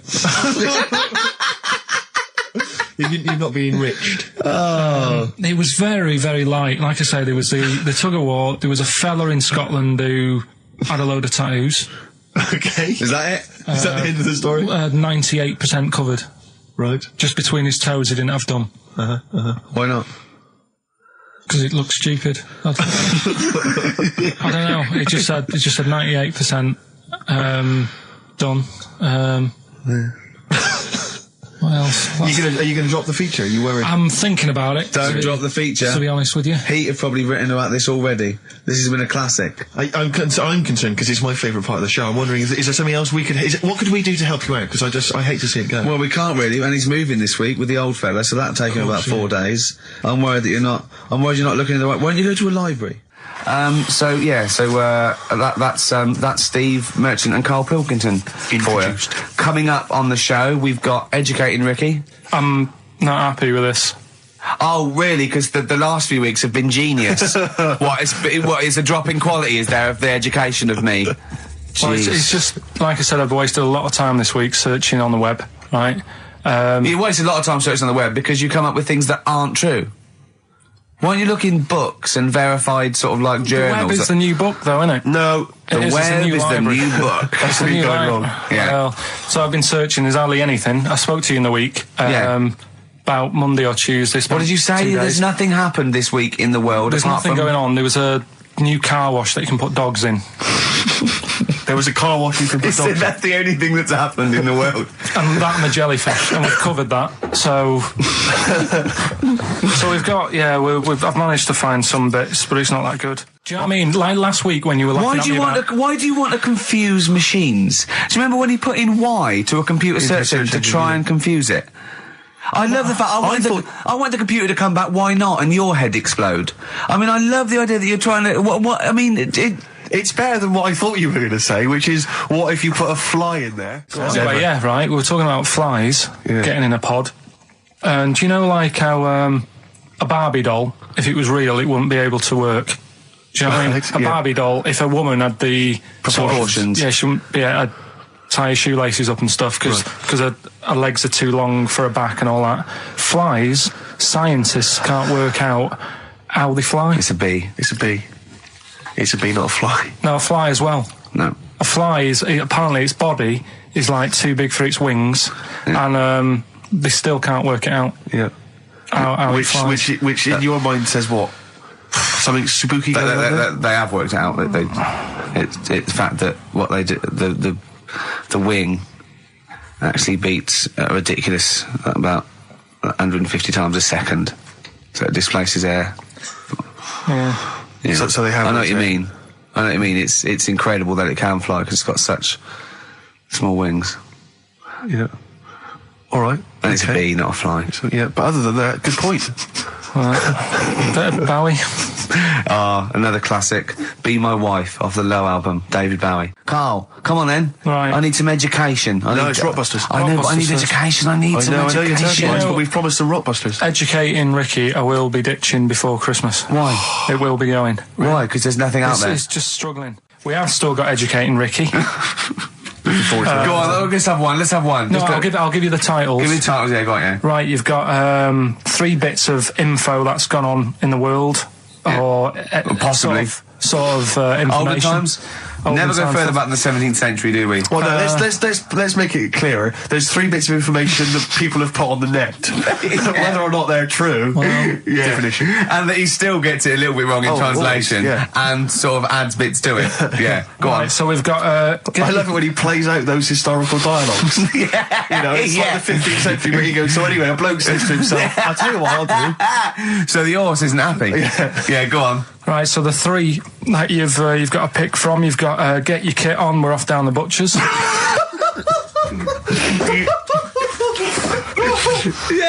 get your kit on, we're off down the butchers, We've got Wash Up With You. Wash Up With You. Wash Up With You! And the last one I couldn't really think of a good title for, so it's just why don't they just get a diary or some paper or something? We've got to make this into a book. This has got to be a book made for Christmas. God. Chapter headings. Oasis, Live Forever on XFM 104.9. Right, we're in the swing of things. It's mine and Steve's favourite bit of the whole show. This is what we do this show for now. Educating Ricky. Yeah. Go for it, Karl. You said that learning can't be fun. Yeah. Yeah? Okay, I'll go for the one... What's the one about the butcher, going down the butcher shop? You've got Get Your Kit On, We're Off Down the Butchers. Yeah. You going for that one? Yeah. Well, do you know the saying, don't let the cat out of the bag? Yeah.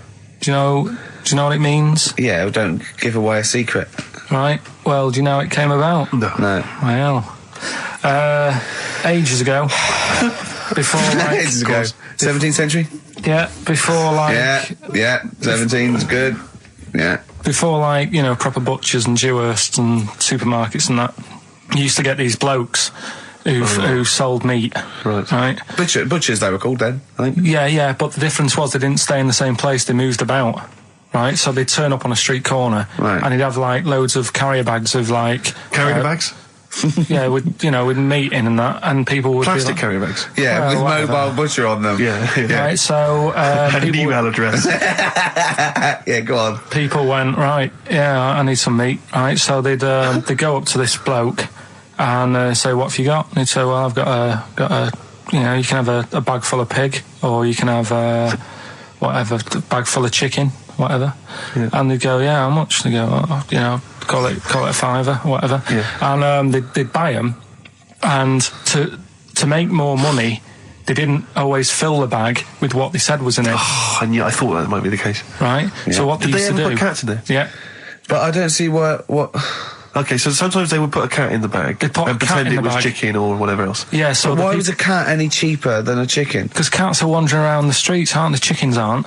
So they'd get a chicken, they put a chicken on the top so that when they look in it, they'd go, yeah, that's all right. Got a bag full of chicken. They'd get home to make the dinner, and they'd be like, what are we having tonight? And they'd go, well, you'll never guess.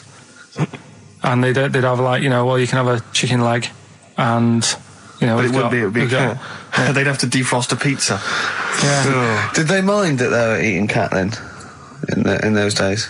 He didn't say. He just was saying about the saying, don't let the cat out of the bag. It's like, if they see that, they're going to go mad. I'm mildly disappointed with this story. It's all right if it's true, but there's something about it. It's just, I want to know more. He always leaves it. Is it Karl doesn't quench your thirst for knowledge? He creates more. I don't know if that's a good thing or not. Well, yeah, he's like the pot noodle of information. Yeah, do you know? He never. I want to go. I'm not nourished by it. It's like if for every fact he tells me, there's 10 others that spring up that I have to get clear. Well, so it was the people that were doing this. It was the dodgy butchers that coined this phrase. Were they saying to each other, "Don't let the cat out the bag"? I.e., what I mean by that, Jack, is don't let them see the cat. Yeah. What we've stuffed in there. Yeah. Dodgy butcher. There's another phrase, isn't it? So that's the first one. Is that a euphemism or is that dodgy butcher? As his meat delivered around the back. Sure. So that's that one. So let's get your kit on. What does that mean? It's a euphemism for homosexuality. Okay. And meat, presumably, in that means different things. It doesn't. It's a word that is also a male bird. Would it mean chicken or cat necessarily in that context? Or well, I suppose it could. Yeah. Karl's look at him. Karl looks at you like a cat. Yeah. Whenever we leave him behind, if we don't talk like straight at him and let him see our lips moving, and it's monosyllabic and very look, he's lost in that conversation there. He just drifted off, didn't you, Karl? No, I just was also thinking on animals and that. Something else I was going to use. Go on. Was this isn't a radio show, is it? I just suddenly caught myself. This is nothing. I told you that before. It's been bad today. No, but I mean, it's the way, this casual way that it's like we almost have no regard for our listener, and I'm not proud of that. I just don't know what to do about it. Do you know what I mean? I don't know how to do this properly. I mean, we're just chatting here. I mean, it's only Anderson who's seen through us, and that surprises me that more people haven't. I mean, what are the figures like? Do people listen to this show? I'll find out for you. You keep saying that. But, there's this parrot, and, apparently it lives Rick, it's unique, if nothing else. I mean, when you wake up with Woken Tomorrow, you're not even going to hear him start a line with, there was this parrot. Go on, there was this parrot, go on. And it can talk and that. Someone's obviously, taught it out how to speak and that. And, it flew away, and it's living in this church, right? And people are at the church doing hymns and that. And then trouble's brewing.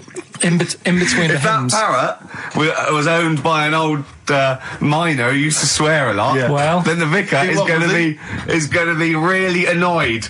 That vicar, that vicar's going to go on. I just hope it stays quiet, Rick, during the vicar's sermons. Yeah, go on. Have you read it? No, go on. Have you read it? No, because that's what happens, right? Go on, tell us, Karl. During the hymns, it's sort of effing and jeffing and stuff. Effing and jeffing? Yeah. And everyone's like going, it's quite funny, really, it doesn't know what it's doing. Everyone's having a laugh. Yeah. But it's causing a havoc at funerals.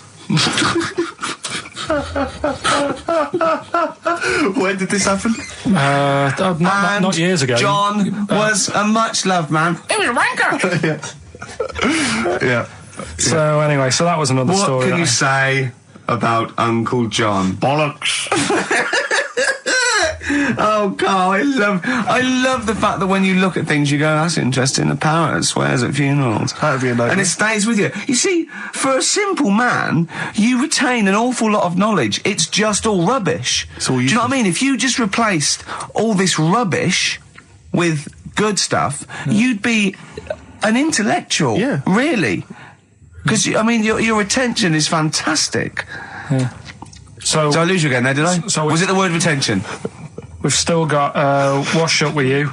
Yeah. Should we play a record and do Wash Up With You? Yeah, we'll play a bit of Aqualung then. Aqualung! Right, that's Aqualung. Good time's gonna come, innit? Right, Karl, come on in, educating Ricky. So, don't let the cat out of the bag, that's where that comes from. Comes from a crafty butcher. Right, go on then. So the next little headline is Wash Up With You. Wash Up With You, go on. You want to know about that? Yes. It's a survey that they did. This week. They? Yeah, some university did some survey. Brilliant. Did a world test on washing up. Yeah. And each country were given 140 pots to clean. Brits were the quickest. Yeah. Turkey were the slowest at washing up. The Turks. It's not because the little fellas that work in the kitchens with no... Is it? They can't reach. Spain were the cleanest, and the Germans were pretty good as well. So... I don't know where to start with this. Honestly, Steve, I don't know where to start with that. Look at his face. It was really light, right? We've had the parrot, right? These are things that I found. Found the parrot, right? I've told you about the dog in the car wash. Right, you didn't tell me about that. You said there's a car wash for a dog. That's all you told me. Yeah, the but parrot, you said there's a parrot. What? It's a problem at funerals. Yeah. That's nothing. Do you understand? And they used to eat cats. What else have we got? There's an elephant in India with sore feet. Why? So it's an elephant in India with sore feet. I'm interested. Why? Tap dancing. Why? I didn't write that He's much trying to about break Roy Castle's record. He's still going. Go on. What is it? Think. It's an elephant, and it was really old. It was about 76. Right. And it had sore feet because it's old, and they don't make stair lifts that big, do they? Roads are bad and that. Yeah, go on. So they said, "What are we going to do?" And the town was like, "Oh, we're used to seeing it around. It's part of the thing. We don't want it to have sore feet." Yeah. So they got some slippers made for it. And it had like a picture of the elephant looking happy wearing some slippers. I love him! I love Karl, his world! Where did you see this picture? That was on the internet. Right. That's a lesson, though, for any elephants listening. Don't wear stilettos to work every day, because it can do your feet in. So that but don't elephants have really bad memories? No, they have really good memories. Oh, do they? Yeah. Oh, well, that's good then. No, I just thought they'd forget where they put them. I thought there was something about elephants having bad memories and that. It goes on, where's my slippers? Yeah. I'm sure I left them by the test. So sorry, there's an elephant walking around wearing slippers? Yeah, that's in India. What kind of slippers? Those sort of old man ones with the sort of check. Well, round ones, I imagine. Yeah. Big round ones. There was that going on. And is it happening? Is it happier? I mean, does it feel more satisfying? It looked it. Did it look? How can you tell for elephants, please? What else is there? There was a woman who's had a breast insured for 150 grand. Right. Okay. Any more information there? What? Third party fire and theft? Don't know. It just had a picture of her with them out. I just thought, you should get them covered. He's done another real joke. Brilliant, that's a proper joke. He's done look at his little face, he smiles. I'd like to see you on one of the sort of TV panel games. If they could bring back sort of celebrity squares, it'd be amazing as the centre square. Oh, that would be incredible. Or on Countdown in Dictionary Corner. I imagine him in Dictionary Corner. I've come up with cat. If that helps at all. Yeah. Memblent. Yeah, what does that mean, Karl? Just anything you want it to mean. What I've got, there's a dog that's got a cough in Singapore because it smokes 20 a day. Right, okay, another one. No, it's the last one in it, so we'll save it. The last one we've got is why don't they Sorry, what was that? Wash Up With You, that was it? But was that it? Survey of washing pots and pans. I didn't understand, you said Italy were the cleanest? No, Spain. No, Brits were the quickest. Yeah. We were the quickest, but Italy was the Spain was the cleanest. Turkey were the slowest. Yeah. Spain were the cleanest. But why weren't we clean then? Because we were washing up. Why were we not paying attention to the... We did it rubbish, we did it quick. We did it quickly, but I don't understand what it was being rated on. Who was doing it? Was it Annette Newman or Ainsley Harriott? She's quick. Both of them are quick. Yeah. Well, they've got like kind of loads of slaves that do it for them. Did we use fairy liquid? Don't know. It didn't have. Did we use a whole bunch of Boy Scouts? Didn't say that. Just like Lynette. It just said that. Who had the softest hands? Who had the softest hands? So it didn't say. I didn't. Why is it we don't get notified that this is taking place? I don't know. When I was a kid, no one ever said, we need recruits because we're doing a survey on who can wash up the quickest. Are you disappointed in yourself with that one, Karl? It is pretty dull, to be fair, and that is why we've got to bring in either con merchant or a wine merchant. Or shut up at your face. Yeah.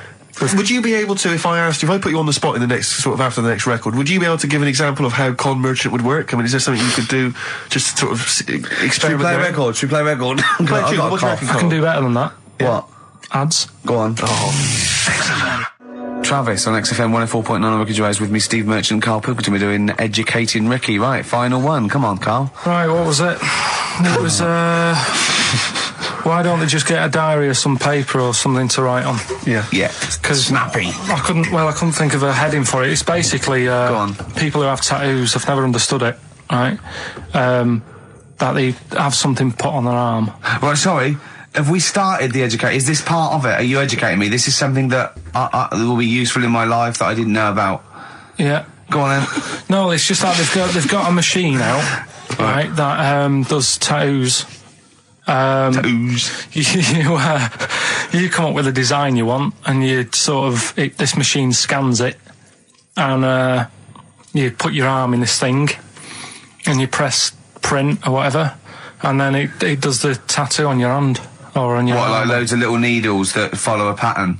Yeah, the computer, basically, yeah. Is it a real tattoo? It's a proper one. The fella said... well, as long as it goes out, it pierces the skin with a I just wondered if it's one of those kind of, those kind of... No, it must be lots of little needles or a moving needle that can go Sorry, along. but how is this cleaned, like, in between each person? I don't know. Well, no, as long as it's only that. If it's one needle, it's just the head, isn't it? If it's one needle that moves, and does it like loads of little... What are we gaining from a machine doing it? Just because they aren't going to sort of mess it up. But hold on, how do you keep your arm still? Because your skin moves slightly, so the machine it's won't... sort of strapped to your arm. Right, so it's spread... the fella said that the tricky thing was in all this, it was the fact that, nobody would let him test it out on anyone else, so he had to do it himself. But did it work? Because the thing is with a tattoo artist, they can see when your skin's moved, and they can see what they've done, and they keep wiping it and looking, whereas a machine's just got to trust itself. Yeah. So I think one needle... could go wrong if it was a lot of needles that it just came down like 1,000 needles that was an imprint. Yeah. But obviously I'm asking someone who hasn't delved any further than there's a machine that can give you a tattoo. That's all you've got at the moment, isn't it? Well, basically. That's all you've got. I mean, that's what I've got because I'm not a fan of tattoos. I don't. But where did you read this again? This was internet. This was on the internet. Yeah, it was. Yeah. Okay. And I just don't understand why people do it. That's what got me attention. Because me... Sorry, what have I learned from this? That if you wanted to get one, you can get one done by a machine now. People say machines are sort of taking over and that. And there's another one. But it's just the fact... I mean, I don't know. So give us the snappy title of this education again. Why don't they just get a diary or some paper or something to write it on? That's what I always think when I see people with loads of tattoos. Like there's that fella who we were talking about the other week in Scotland who was covered 99% in tattoos. It's just like, what have you done that for? Yeah. Do you know what I mean? You can't get rid of it now. You've done it now. Yeah. One of my uncles, right, Tattoo Stan, he's just caked in them. Tattoos. Right. I don't think he's my proper uncle, but it's just like my dad's got... Tattoo Stan! No, my dad's got... That's a province in Russia, isn't it? My dad's got loads of mates who... When you say he's not your proper uncle... do you know, like, when someone comes around, you're alright, Uncle Stan? Yeah. Do you know what I mean? And there was, my dad had loads of mates like that. There was John the Screw. Right. So he either works in a prison, or he likes to have sex. Cabbie. Cab driver. Okay. There was Jimmy the Hat. I don't know why he Jimmy did. the Hat? Yeah. And, did he wear a hat? No. No. There was Fred the Veg. You sure he wasn't a relative? Sorry. Fred the Veg used to get us like big bags of potatoes and that. Fred Veg, okay. And there was Tattoo Stan. Right. And he was just caked in them. And I used to always look at him thinking, why have you done that? I must have only been like, 6 I suppose or 7. if you're born with a name like tattoo stan. Exactly. You're destined, aren't you, were really? they like a 1950s gang? I'm worried about... I'm worried about... doing a bank job. What was his name? The Hat? What was his name? Jimmy the Hat. I'm worried about Jimmy the Hat. Yeah. Not having a hat. I don't understand it. Are you sure he didn't have a hat? Not when I met him. Did he ever wear a hat? I didn't see him that much. Do you think it was a joke, like, you know, when your mate's sort of like, you know, 8 foot and huge, you call him Little John or Tiny? Do you think... Well, the fact that he never wore a hat. Yeah, they went, hold on, I've noticed something about Jim. Go on. No hat. And I go, oh, true, let's call him Jim the Hat. Jim the Hat, yeah. But me Uncle Stan, he had like loads of them. He did them himself. Oh dear! And it was always that thing. God. What was it? Things like it was. He had like the cross cut here, made in Britain. And if you're going to do them yourself, I'd say at least make sure you're sort of a good drawer. Yeah. And don't do it in the mirror so it comes out backwards. Well, that was the other thing. But like, I remember he did. I mean, names are all right. He had like all his kids' names down his arm. And, what are they called? Yeah. Oh, God, it's Tattoo Stan Jr. Yeah. And Paul shits the bed. I'm trying to. Oh, Wabbai Kate. Yeah. But yeah, Frankie never amounts to anything. Oh, God. So he had like. Johnny, I don't think he's mine. So he did all this. I don't even know why I'm telling you about tattoos. No, nor do I, Carl. Hey, to be honest, Carl. So yeah, okay. Any other nicknames your friends of your family had? What was your nickname, Carl? Just Pilky, really. Because for a minute I thought Karl the Veg would have made a lot of sense. Yeah, Karl the Veg. And why has your dad got a little tattoo, dopey twat, on his arm? Right, we'll do the answers to Rockbusters next, yeah? Brilliant. Can I just interrupt you guys, because we've just had an email here. I hate to query you, Karl, and your educating Ricky section, because I know you put a lot... Don't read this, let me just read it for you. Just had an email here from Olivia, and this has also been corroborated by someone else, I forget who it was. She just tuned in, and she just heard you explaining the expression, letting the cat out of the bag. Sure. It's all to do with cats that were put in bags by dodgy butchers, possibly the 17th century, we're not too sure. Anyway, she claims... Well, let me see, she says she uses both the words twaddle and crap in relation to your definition. She says letting the cat out of the bag is an old shipping expression from when sailors used to get flogged for their misdemeanours. The cat is the cat of nine tails, which is a kind of whip thing that they used to keep hanging in a bag below deck. If it was discovered that a sailor had done something wrong, the cat would be let out of the bag and you'd get a whipping. Hence, don't let the cat out of the bag, meaning to cover something up. She's talking nonsense, right? No, she's not. That's the truth. Because the one I read about that was there's not enough room in here to swing a cat, right? And that was people who worked on a boat. Yeah, well, that's the same one. Well, that's fine. They could have two expressions for the They're same not going to keep going on about people working on a boat to get loads of things. You can't have two phrases about the same thing. They're not going to be going to do with their time. Think how many just coming up with stuff. Think how many metaphors have birds in them, and you know it's ridiculous. Why can't you can have as many sounds as you like about anything, Karl? Yeah, there's not a rule. Whatever. They don't go. We've made one up about the cat of nine tails. Well, cheers for that, Oliver. Olivia. Yeah. Don't see your email coming up with the Rockbusters answers, so you better give us the answers let's again. give them out. The first one was